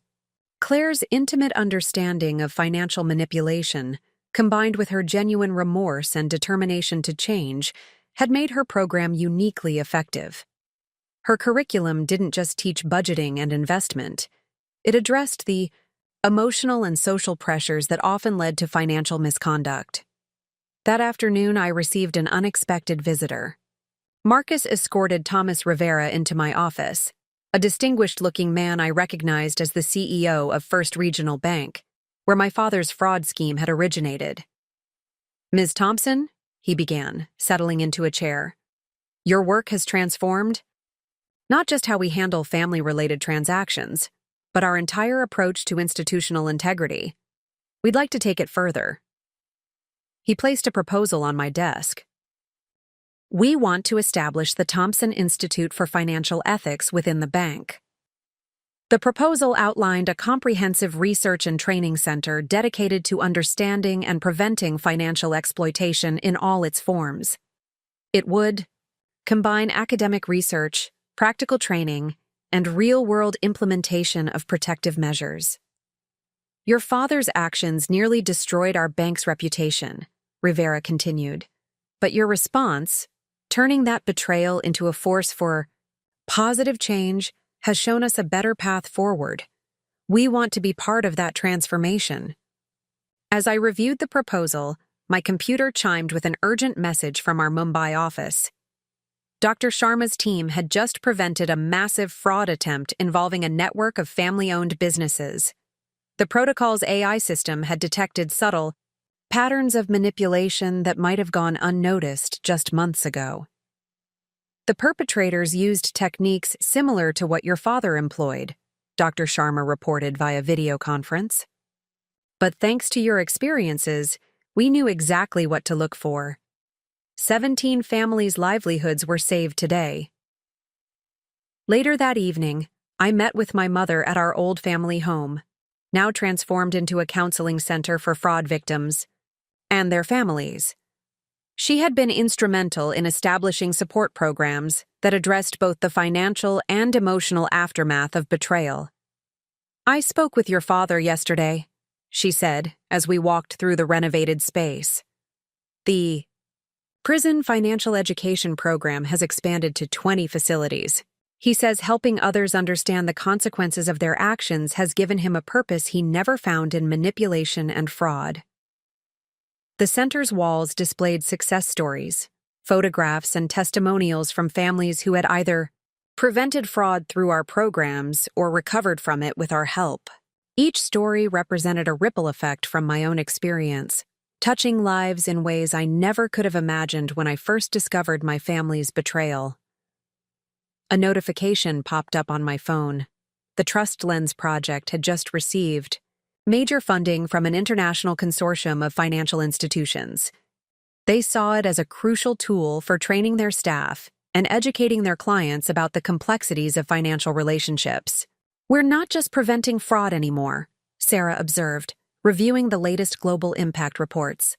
"We're changing how people think about trust, family, and financial responsibility. The ripple effects are reaching communities we never even considered." The transformation was evident in our own family as well. Claire's program was helping young people develop healthy financial habits. My mother's advocacy was helping other families heal from betrayal. Even my father, from behind prison walls, was contributing to positive change. As I prepared for the next day's board meeting, where we would discuss the Thompson Institute proposal, I reflected on the journey that had brought us here. The properties I had almost lost had become the foundation for something far more valuable: a worldwide movement for financial integrity and family healing. The betrayal that had nearly destroyed everything I'd built had instead sparked innovations that were protecting millions of others from similar pain. Sometimes our worst experiences truly did lead to our greatest contributions to the world. The inauguration of the Thompson Institute for Financial Ethics marked a pivotal moment in our journey. The restored First Regional Bank building, once the site of my father's fraudulent schemes, now housed a center dedicated to preventing financial exploitation and promoting ethical practices in the industry. During the opening ceremony, I stood at the podium, addressing an audience that included financial leaders, government officials, and families whose lives had been touched by our work. The symbolism of the moment wasn't lost on anyone. The very institution that had enabled my family's betrayal was now at the forefront of preventing similar crimes. "Financial fraud doesn't just destroy wealth," I began, looking out at the assembled crowd. "It destroys trust, shatters families, and undermines the very foundations of our financial system. But today, we're turning that destruction into construction. We're building something new from the ruins of betrayal." The Institute's first initiative was already showing promising results. Our research team, led by Dr. Elena Rodriguez, had developed an advanced behavioral analysis system that could identify potential fraud patterns before any money changed hands. The system had been implemented in 50 major financial institutions across 3 continents. The Thompson algorithm, Dr. Rodriguez explained during her presentation, doesn't just look for suspicious transactions. It analyzes relationship patterns, communication frequencies, and behavioral changes that often precede familial financial exploitation. We're stopping fraud at its source, in the dynamics that enable it. As the day progressed, I received an unexpected message from my father's prison counselor. My father had been selected to participate in a groundbreaking rehabilitation program that would allow him to contribute to the Institute's research while serving his sentence. His insights into the psychology of financial fraud were proving invaluable in developing prevention strategies. Claire arrived late to the ceremony, having just finished teaching a workshop at a local high school. Her financial literacy program had expanded beyond our expectations, now reaching thousands of students nationwide. One of my students recognized me from the old social media posts she shared during the reception. Instead of being embarrassed, I used it as a teaching moment about the real cost of living beyond your means. The transformation in my sister was remarkable. The designer clothes and artificial lifestyle had been replaced by a genuine commitment to helping others avoid her past mistakes. Her authentic voice and personal experience made her message particularly powerful for young people facing similar pressures. Sarah Harrison joined us, carrying the latest impact reports. "The protocol's implementation in developing nations has exceeded all projections," she announced. "Rural communities are reporting a 70% reduction in remittance theft. The community-based verification system has become a model for culturally sensitive financial protection." That evening, as the celebration wound down, Thomas pulled me aside. to share some remarkable news. The Treasury Department was considering making elements of the Thompson Protocol mandatory for all federally insured financial institutions. What had started as a response to personal betrayal was becoming national policy. My mother, who had been quietly observing the day's events, finally approached me. "I've been thinking about your grandmother," she said softly. "About how she saw something in you that the rest of us missed. She knew you would build something significant, though I doubt even she could have imagined this." As we walked through the Institute's research center, I showed her the wall of prevention statistics, each number representing a family protected from the pain we had caused. "This is real legacy," she observed. "Not the social status I chased for so long, but actual, measurable positive change in people's lives." The next morning, I received a call from Dr. Sharma in Mumbai. Their modified protocol had just prevented a massive fraud attempt in a network of family-owned textile businesses. "The perpetrators used methods similar to your father's," she explained, "but our systems caught it before any damage was done. Thousands of workers' livelihoods were protected." Looking out from my office at the Institute, I could see the Seattle skyline where my property investment journey had begun. Those buildings had once represented my personal success story. Now they were just part of a larger landscape of change that stretched across continents. A notification from the Trust Lens project appeared on my screen. The VR training program had achieved a 95% success rate in helping users identify and prevent familial financial exploitation. Banks across Asia had begun requiring all employees to complete the program before handling family-related transactions. The betrayal that had nearly destroyed my financial future had instead catalyzed a global revolution in financial ethics. My family's attempt to exploit my trust had led to the creation of systems protecting millions from similar exploitation. Sometimes our worst experiences truly did become our greatest contributions to the world. The United Nations Conference on Financial Security provided an unprecedented platform for showcasing the Thompson Institute's latest breakthrough. 2 years after its founding, our work had evolved beyond anything I could have imagined when I first discovered my family's betrayal. Project Guardian represents a quantum leap in fraud prevention technology, I explained to the assembled international delegates. The holographic display behind me demonstrated our new artificial intelligence system, which could analyze complex family financial relationships across multiple institutions simultaneously. The system had emerged from an unexpected collaboration between our research team and my father. His insights into the psychology of familial fraud, combined with Dr. Rodriguez's behavioral analytics expertise, had produced an algorithm capable of detecting manipulation patterns that were previously invisible to traditional security measures. What makes Guardian unique is its ability to understand cultural context, Dr. Rodriguez elaborated. The system adapts its analysis based on regional family dynamics, cultural norms, and local financial practices. It's not just detecting fraud, it's understanding the human elements that enable it. During the demonstration, we received live updates from implementation sites worldwide. A bank in Singapore had just prevented a complex fraud scheme involving 3 generations of a family business. In Brazil, the system had identified and halted an elaborate property theft attempt, similar to what my own family had perpetrated. Sarah Harrison, now heading our global operations, presented the latest impact metrics.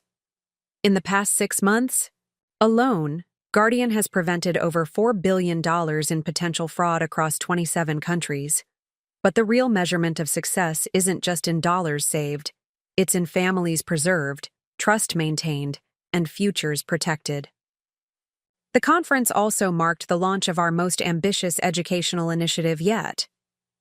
Claire had developed a comprehensive financial ethics curriculum that was being integrated into school systems worldwide. Her program combined traditional financial literacy with emotional intelligence training, helping young people understand the complex intersection of family, money, and trust. My own journey from perpetrator to protector has taught me that prevention isn't just about rules and systems. Claire told the education panel. It's about understanding the emotional pressures and social dynamics that lead people to betray trust. We're teaching the next generation to recognize and resist these pressures. During a break in the proceedings, I received an unexpected video call from my mother. She was at a women's correctional facility, leading a workshop on financial rehabilitation. The inmates here understand something crucial, she shared. They know that redemption isn't just about acknowledging mistakes. It's about using those experiences to prevent others from making similar choices. The call was interrupted by an urgent notification from Mumbai. Dr. Sharma's team had implemented Guardian in a network of rural banking cooperatives with remarkable results. We've seen a 90% reduction in unauthorized family withdrawals, she reported. The system's cultural adaptation capabilities have made it particularly effective in communities where family financial ties are deeply intertwined. That evening, Thomas hosted a dinner for key stakeholders in our global initiative. The conversation turned to the future of financial security and the role of technology in preserving family trust. The Thompson Institute has fundamentally changed how we think about financial relationships, a World Bank representative observed. You've shown us that protecting assets isn't just about security measures. It's about understanding and strengthening the human bonds that make financial systems work. As I listened to the discussions around me, I reflected on the journey that had brought us here. The properties I had almost lost to my family's fraud now seemed like distant stepping stones to something far more significant. We weren't just preventing financial crimes. We were reshaping how families approached money, trust, and relationships. A message appeared on my phone. The U.S. Treasury Department had approved nationwide implementation of Guardian in all federally insured banks. The system would be mandatory within 18 months, potentially protecting millions of families from financial exploitation. Later that night, in my hotel room, I opened an email from one of our first program participants. She had discovered her siblings attempting to manipulate their elderly parents' estate, but Guardian had flagged the suspicious patterns before any damage was done. Your system didn't just save our parents' financial security, she wrote. It gave us a chance to address the underlying issues in our family before trust was permanently broken. The betrayal that had nearly destroyed my financial future had instead catalyzed a technological revolution in financial protection. My family's attempt to exploit my trust had led to the creation of systems that now safeguarded millions of others from similar pain. Sometimes our worst experiences truly did become the foundation for our greatest innovations. The Harvard Business School case study on the Thompson Protocol's global impact marked a significant milestone in our journey. As I prepared to address the graduating class, I reflected on how a personal betrayal had evolved into a framework for transforming financial relationships worldwide. Professor James Morrison introduced me to the packed auditorium. Ms. Thompson's response to family fraud has revolutionized how we think about financial security and trust. The case study of her experience is now required reading in business schools across the globe. Taking the podium, I surveyed the faces of future business leaders. When my family betrayed my trust and attempted to sell my properties, I had two choices: retreat into bitterness or transform that pain into protection for others. The Thompson Protocol emerged from choosing the latter. During the presentation, we received breaking news from our European headquarters.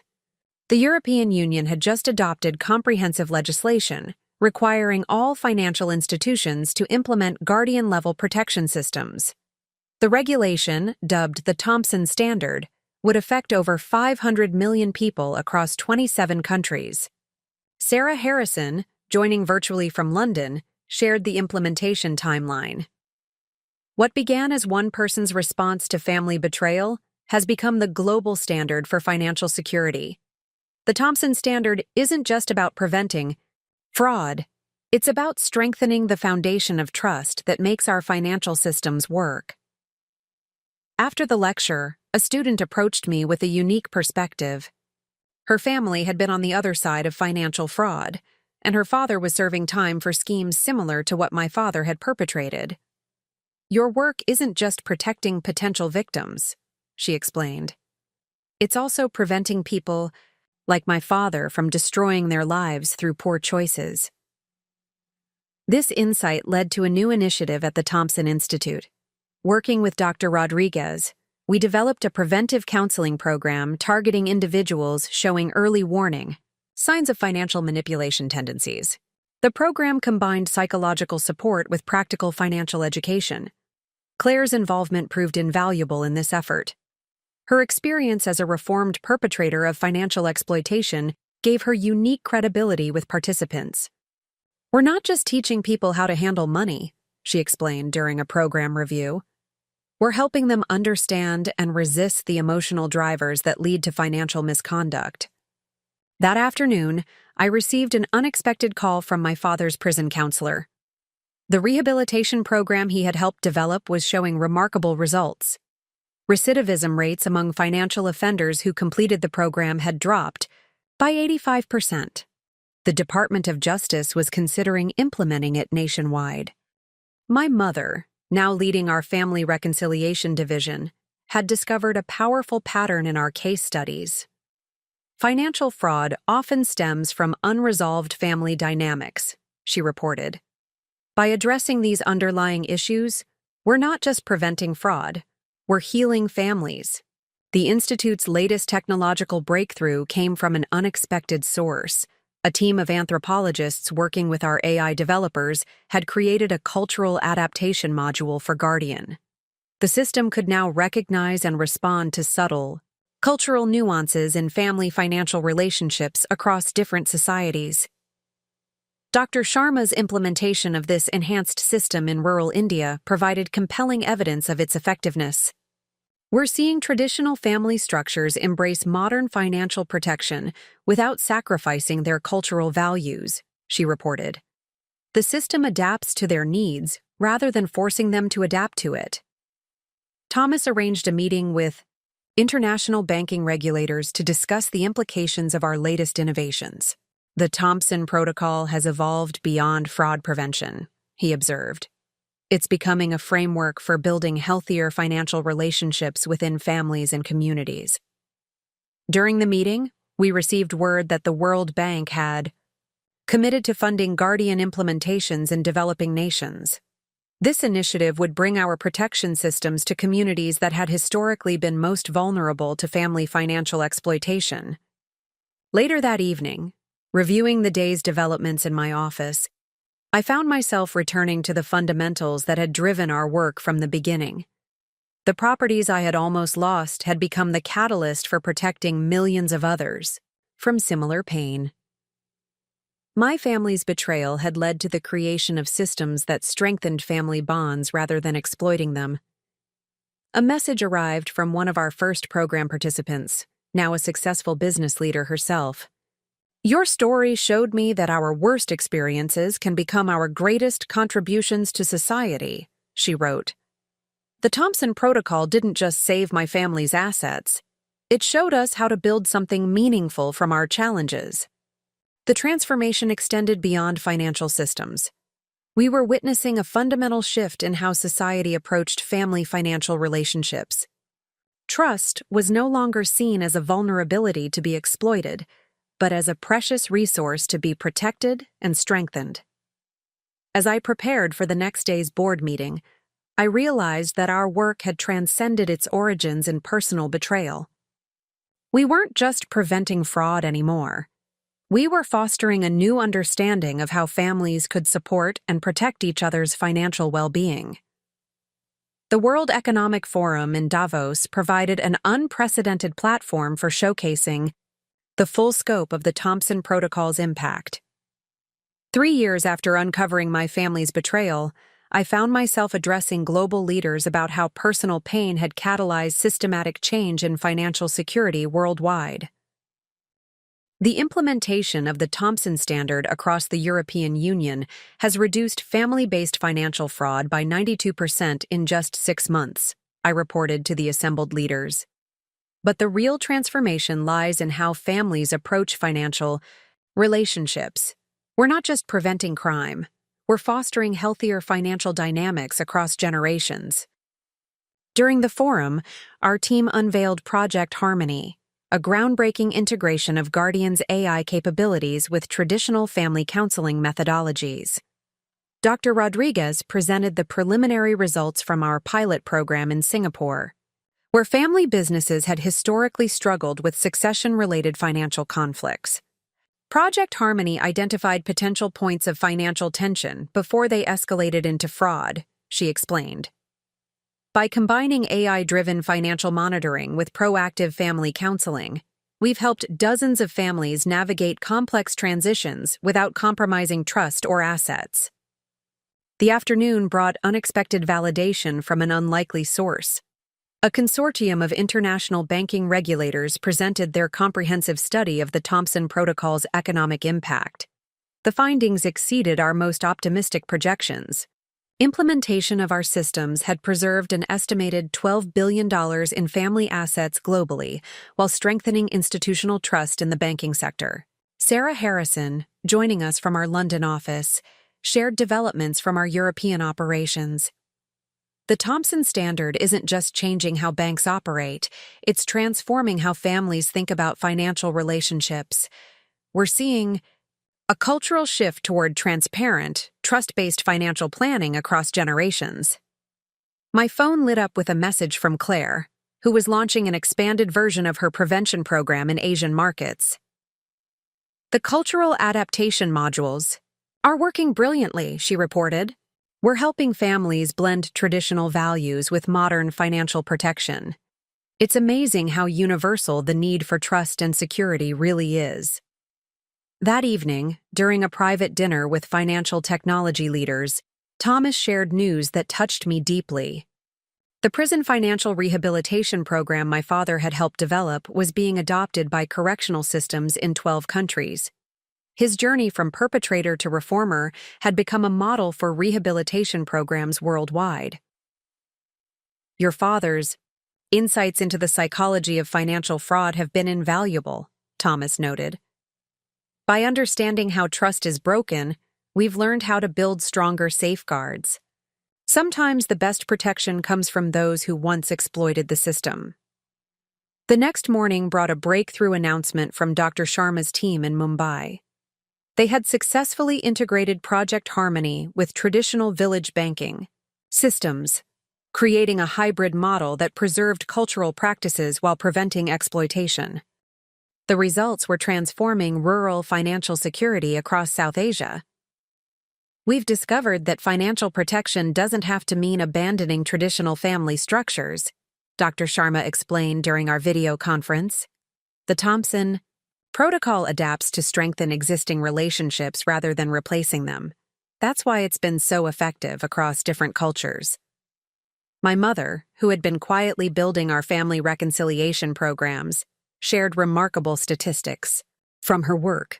Families who completed our comprehensive protection and healing program showed a 95% reduction in financial conflicts and a significant improvement in overall relationship quality. The protocol isn't just about preventing fraud, she observed. It's about helping families build the trust and communication skills they need to support each other's financial well-being. We're turning potential points of conflict into opportunities for growth. Later that day, I received word that the United Nations had designated the Thompson Institute as a special advisor on family financial security. Our experience in bridging cultural differences while maintaining strong protection standards had made us uniquely qualified to guide international policy development. As I prepared for the forum's closing session, I reflected on the journey that had brought us here. The properties I had almost lost to family betrayal had become the foundation for a global movement in financial protection. But more than that, they had sparked a fundamental shift in how society approached family financial relationships. A notification from our Seattle headquarters caught my attention. Guardian had just prevented its largest fraud attempt to date, protecting a multi-generational family business from a sophisticated scheme that mirrored my own experience. The system hadn't just stopped the fraud. It had identified underlying family dynamics that needed attention, allowing for intervention, before relationships were irreparably damaged. The betrayal that had nearly destroyed my financial future had instead catalyzed a worldwide transformation in how families protect and support each other. Sometimes our deepest wounds truly do become our greatest gifts to the world, when we choose to use them as foundations for positive change rather than reasons for retreat. The Massachusetts Institute of Technology's Financial Technology Summit marked a turning point in the evolution of the Thompson Protocol. As I toured their advanced AI research facility, where Project Harmony was undergoing its next phase of development, the contrast between this moment and the day I discovered my family's betrayal could not have been more striking. Professor Robert Chang, head of MIT's Financial Systems Laboratory, demonstrated how they had enhanced Guardian's capabilities by incorporating quantum computing elements. The system now processes family financial relationships with unprecedented depth, he explained. It can analyze patterns across multiple generations, institutions, and cultures simultaneously. During the demonstration, we received real-time data from implementation sites worldwide. A family business in Tokyo had just avoided a complex succession crisis thanks to the system's early warning indicators. In São Paulo, a multi-generational property holding company had identified and prevented a scheme similar to what my own family had attempted. The Thompson Protocol isn't just a security system anymore, Professor Chang observed. It's becoming an integrated platform for family financial wellness. The prevention of fraud is just one aspect of its broader impact on family dynamics. Sarah Harrison joined us virtually from our Dubai office, where she was overseeing the launch of our Middle Eastern operations. The cultural adaptation capabilities have exceeded all expectations, she reported. We're seeing traditional family businesses embrace modern financial protection while preserving their cultural values. The afternoon brought a breakthrough announcement from Dr. Rodriguez's team.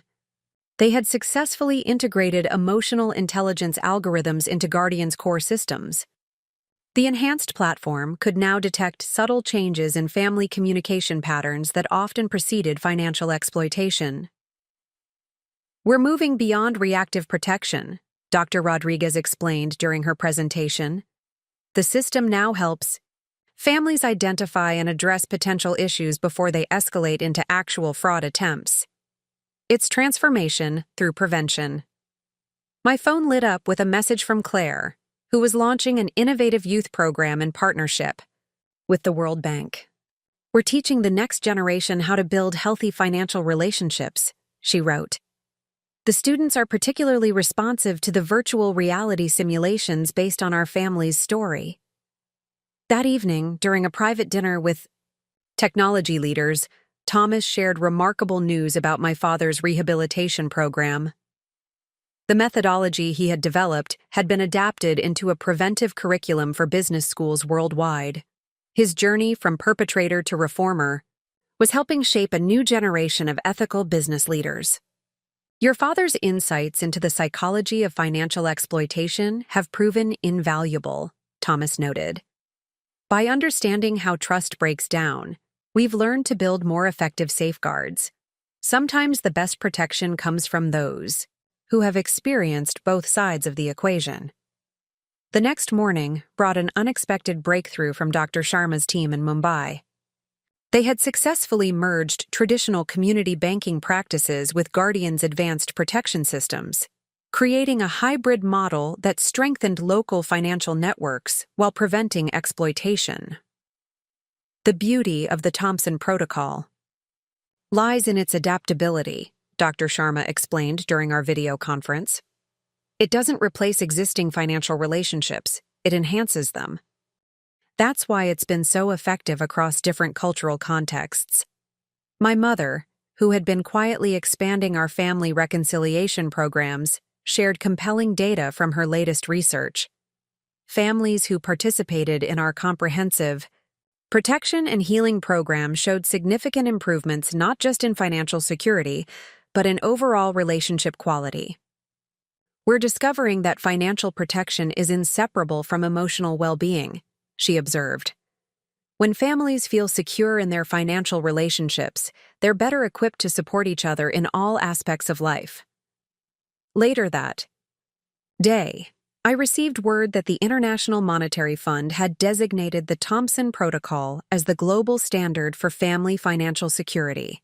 Our success in bridging technological innovation with human relationship dynamics had established a new paradigm in financial protection.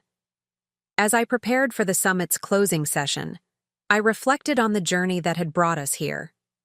The properties I had almost lost to family betrayal had become catalysts for a worldwide transformation in how families approach financial relationships. But more than that, they had sparked a fundamental shift in how society thinks about trust and protection. A notification from our Seattle headquarters captured this evolution perfectly.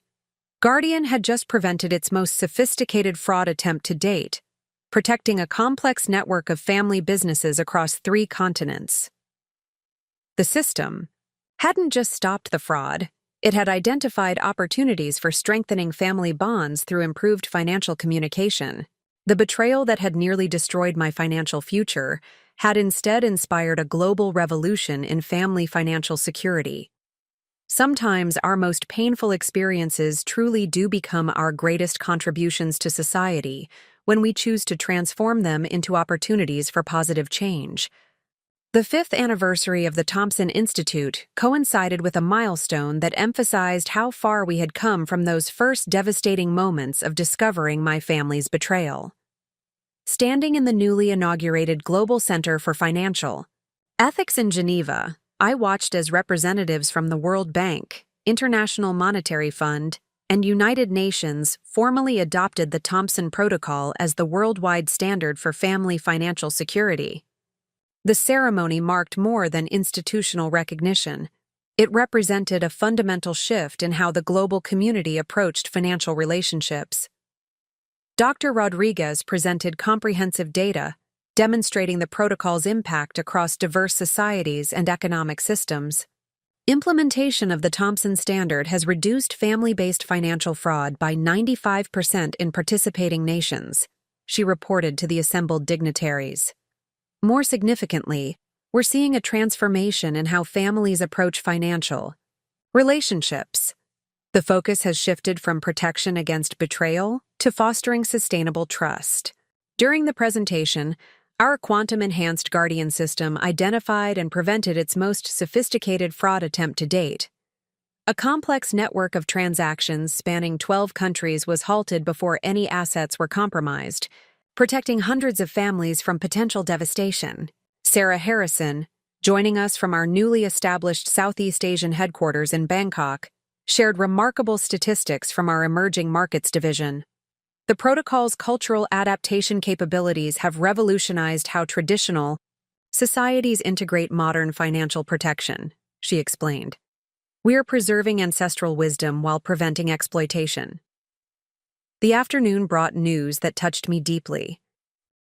Claire's educational initiative, now implemented in schools across 90 countries, had shown extraordinary results. Independent studies demonstrated that students completing her program exhibited significantly higher levels of financial ethics and emotional intelligence.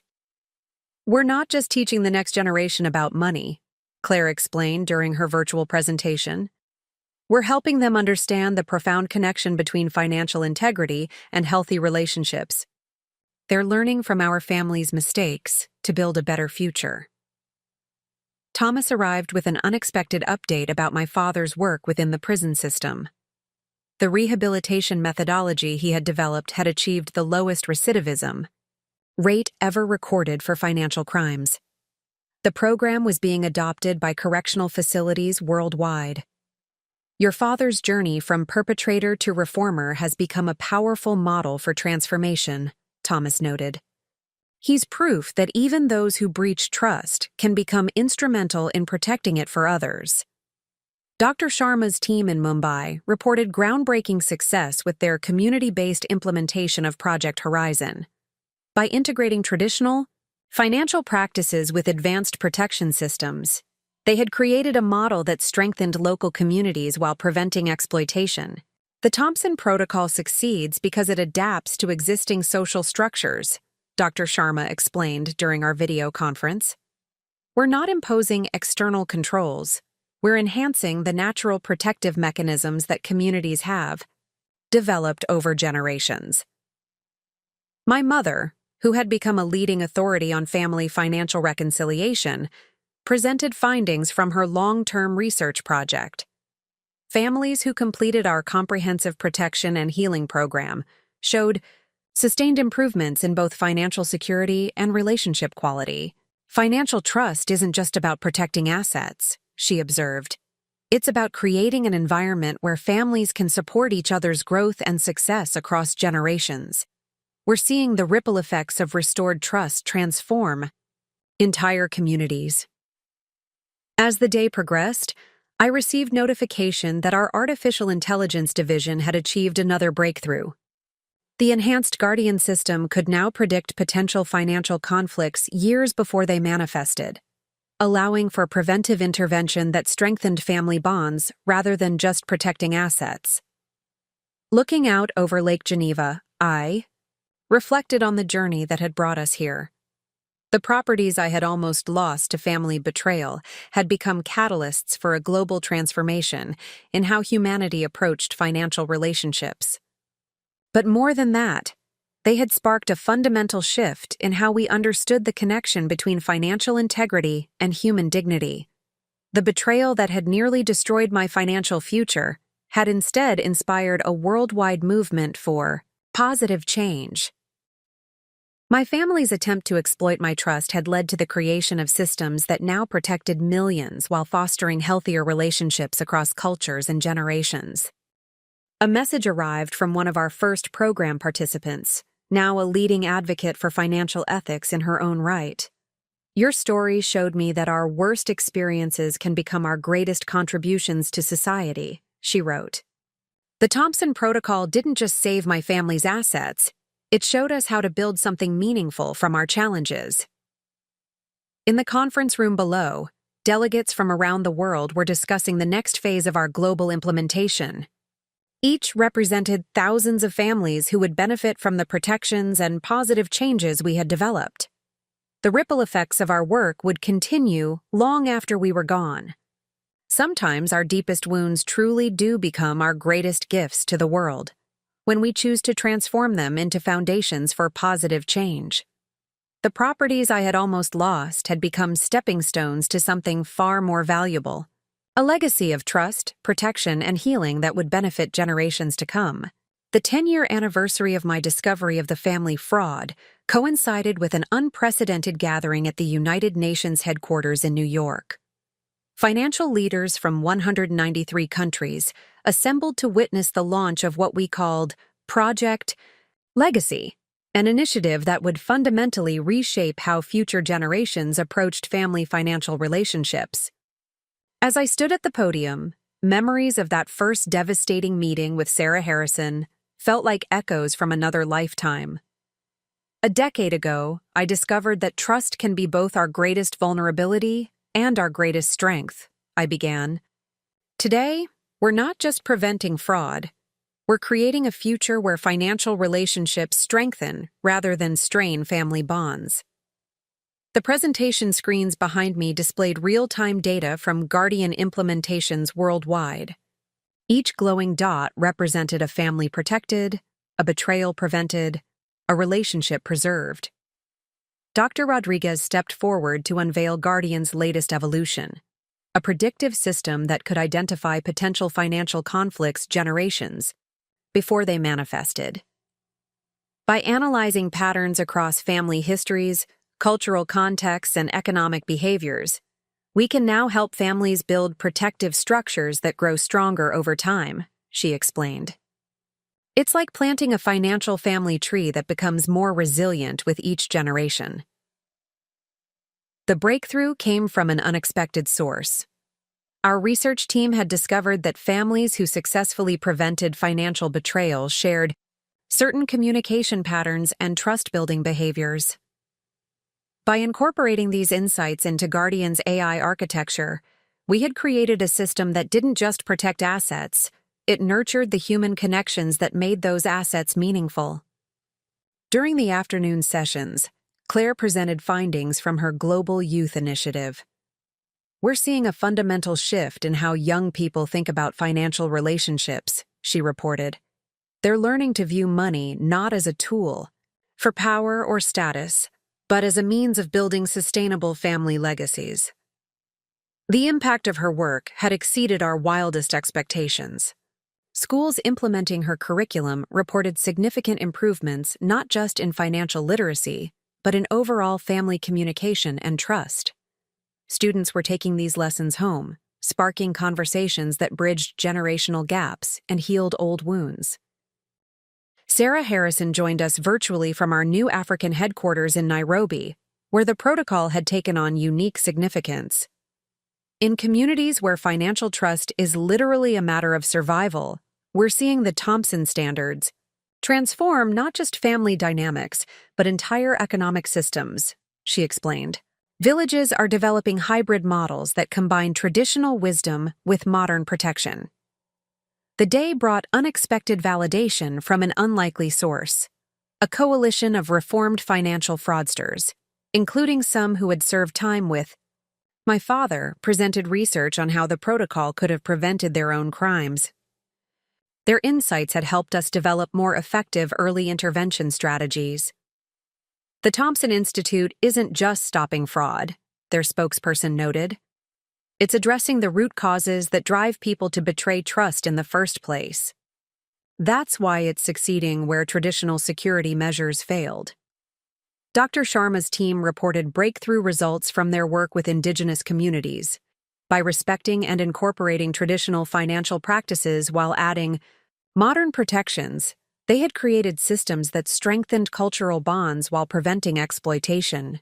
The protocol works because it adapts to human needs rather than forcing humans to adapt to it, she observed. We're not replacing traditional financial relationships. We're helping them evolve naturally to meet modern challenges. The evening brought news that touched me deeply. The United Nations had designated financial betrayal prevention as a fundamental human right, with the Thompson Protocol as the global standard for protection. What had begun as my personal tragedy had evolved into a worldwide movement for positive change. Thomas shared statistics that underscored the magnitude of our impact.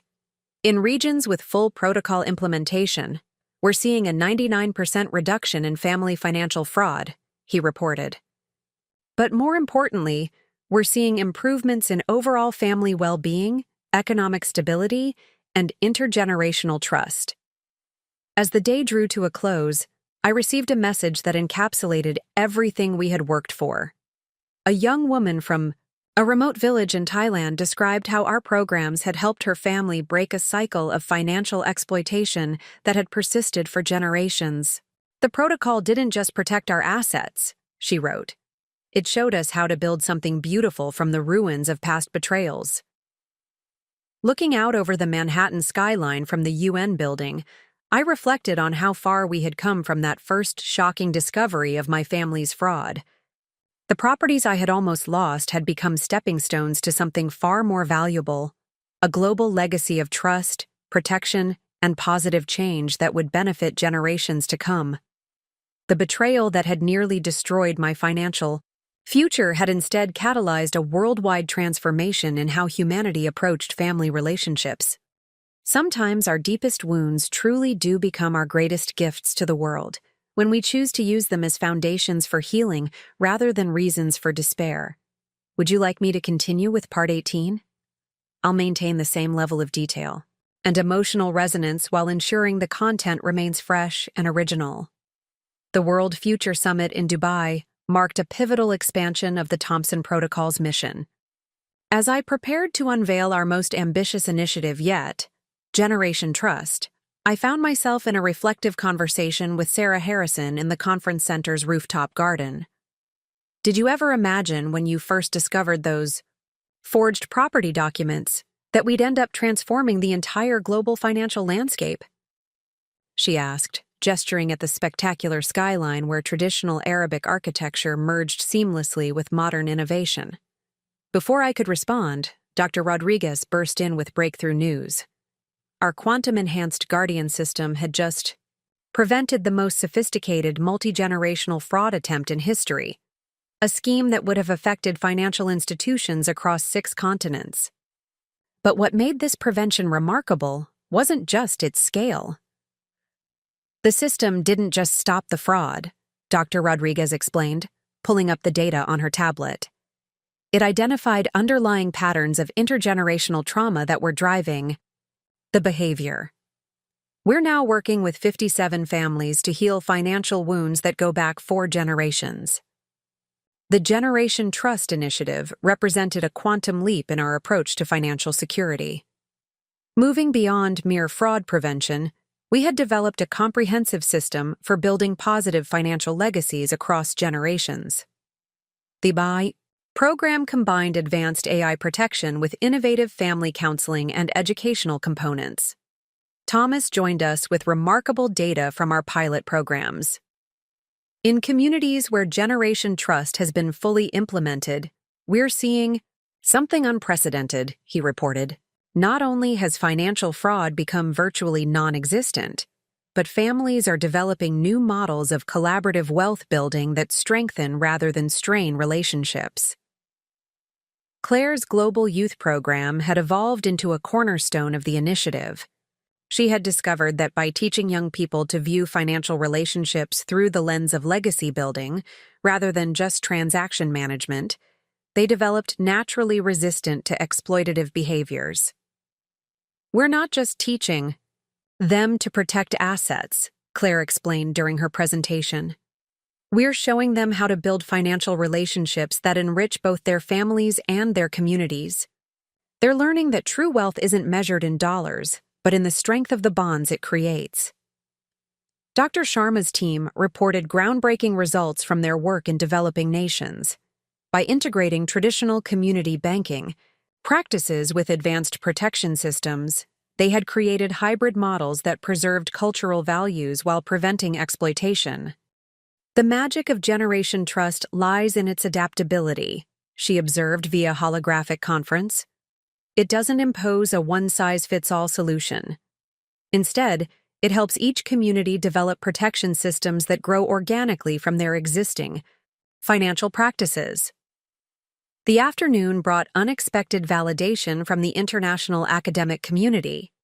A consortium of universities had completed the first comprehensive study of the Thompson Protocol's global impact. The results exceeded our most optimistic projections. In regions with full protocol implementation, we're seeing more than just fraud prevention, the lead researcher reported. There's a measurable improvement in overall family well-being, economic stability, and intergenerational trust. The ripple effects are transforming entire communities. My mother, who had become a leading advocate for financial reconciliation, shared insights from her latest research. When families heal their financial relationships, they often heal other wounds as well, she noted. We're discovering that financial trust serves as a foundation for rebuilding all forms of family bonds. The summit also marked the launch of our most innovative technological advancement yet. The enhanced Guardian system now incorporated emotional intelligence algorithms that could identify and help heal patterns of financial trauma across multiple generations. By understanding how financial wounds are passed down through families, we can help break cycles of exploitation before they begin, Dr. Rodriguez explained. We're not just preventing fraud, we're creating the conditions for genuine financial harmony.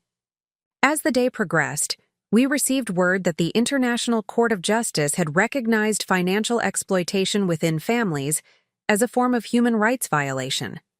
The Thompson Protocol was cited as the global standard for prevention and protection. A message arrived from one of our earliest program participants, now a leading advocate for financial ethics in her own right. Your work showed me that our greatest crises can become catalysts for positive change, she wrote. The protocol didn't just save my family's assets, it taught us how to build something meaningful from our challenges.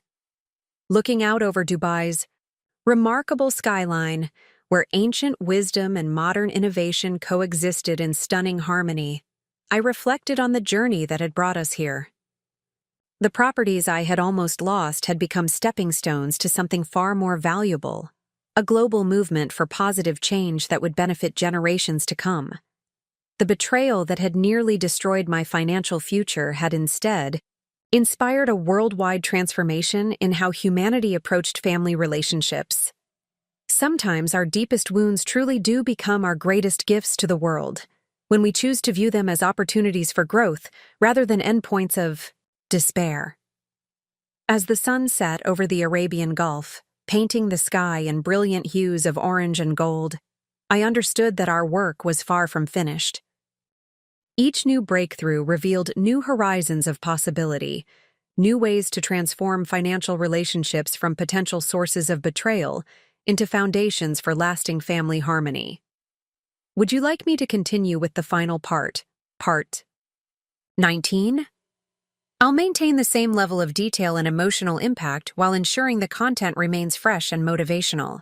The 20th anniversary celebration of the Thompson Protocol at the Global Financial Ethics Center in Singapore represented more than just a milestone.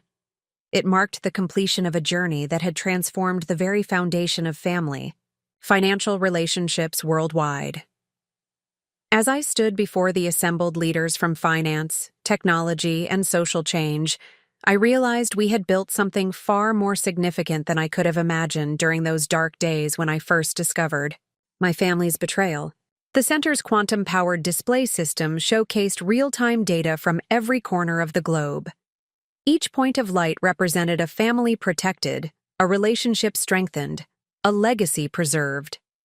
Dr. Rodriguez presented the cumulative impact, statistics that left the audience in stunned silence. Over the past 2 decades, the Thompson Protocol has prevented more than $500 billion in potential fraud, she reported. But the true measure of our success isn't in dollars saved. It's in the millions of families who have learned to build financial relationships based on trust rather than fear. The morning's proceedings were interrupted by breaking news that validated everything we had worked for. The United Nations had just ratified the Universal Declaration of Financial Rights, establishing the Thompson Protocol as the global standard for family financial protection. What had begun as a personal crisis had evolved into a fundamental human right. Sarah Harrison, joining us from our new headquarters in Johannesburg, shared developments that touched me deeply. We're seeing entire communities transform their approach to family wealth, she explained. The protocol isn't just preventing betrayal. It's creating new models of collaborative prosperity that strengthen bonds across generations. Claire's youth initiative had expanded beyond our wildest expectations. Her program, now implemented in every major educational system worldwide, had created a generation that viewed financial relationships through an entirely new lens. These young people aren't just learning about money management, Claire explained, her voice filled with purpose. They're discovering how to build financial legacies that enrich both their families and their communities. They understand that true wealth lies in the strength of the relationships it fosters. Dr. Sharma's team presented groundbreaking research from their work with Indigenous communities. By respecting and incorporating traditional financial wisdom while adding modern protections, they had created systems that strengthened cultural bonds while preventing exploitation. The protocol succeeds because it adapts to human needs rather than forcing humans to adapt to it, she observed. We're preserving ancient wisdom while protecting against modern threats. The afternoon brought an unexpected reunion. My father, having completed his sentence and rehabilitation program, had been invited to address the conference about the transformative power of redemption. His journey from perpetrator to reformer had become a powerful testament to the possibility of positive change. 20 years ago, I betrayed my daughter's trust to maintain appearances, he acknowledged, his voice steady. Today, I help others understand that true family wealth isn't measured in properties or possessions. but in the trust we build and maintain across generations. Thomas shared results from our latest technological breakthrough. The enhanced Guardian system now incorporated healing algorithms that could identify and help resolve patterns of financial trauma across multiple generations. We're not just preventing future betrayals, he explained. We're helping families heal wounds that have been passed down through generations. The protocol has evolved from protection to transformation. My mother, who had become a leading voice in financial reconciliation, presented findings that demonstrated the far-reaching impact of our work. When families heal their financial relationships, they often heal other wounds as well, she noted. We're discovering that financial trust serves as a foundation for rebuilding all forms of family bonds. As the day progressed, we received word that the last nation on Earth had officially adopted the Thompson Standard, making our protection framework truly universal. What had started as a response to personal betrayal had become a global foundation for family financial harmony. Looking out over Singapore's magnificent skyline, where tradition and innovation blended seamlessly, I reflected on the journey that had brought us here. The properties I had almost lost had become catalysts for a transformation that would benefit generations to come. A message arrived from a young woman in a remote village in Nepal. Her family had just completed our comprehensive protection and healing program. The protocol didn't just save our assets, she wrote. It showed us how to build something beautiful from the ruins of past betrayals. You taught us that our greatest crises can become our greatest gifts to the world. As the celebration drew to a close, I understood that our work had transcended its origins in personal pain. We hadn't just created systems to prevent fraud. We had fostered a new understanding of how families could support and protect each other's financial well-being. The betrayal that had nearly destroyed my future had instead inspired a worldwide movement for positive change. My family's attempt to exploit my trust had led to the creation of systems that now protected millions while fostering healthier relationships across cultures and generations. Sometimes our deepest wounds truly do become our greatest contributions to society, when we choose to transform them into foundations for healing rather than reasons for despair. In the end, the Thompson Protocol had become more than a security system. It was a testament to the human capacity to build something meaningful from our greatest challenges. The sun set over Singapore's harbor, casting golden light across the city that had become a symbol of harmonious progress.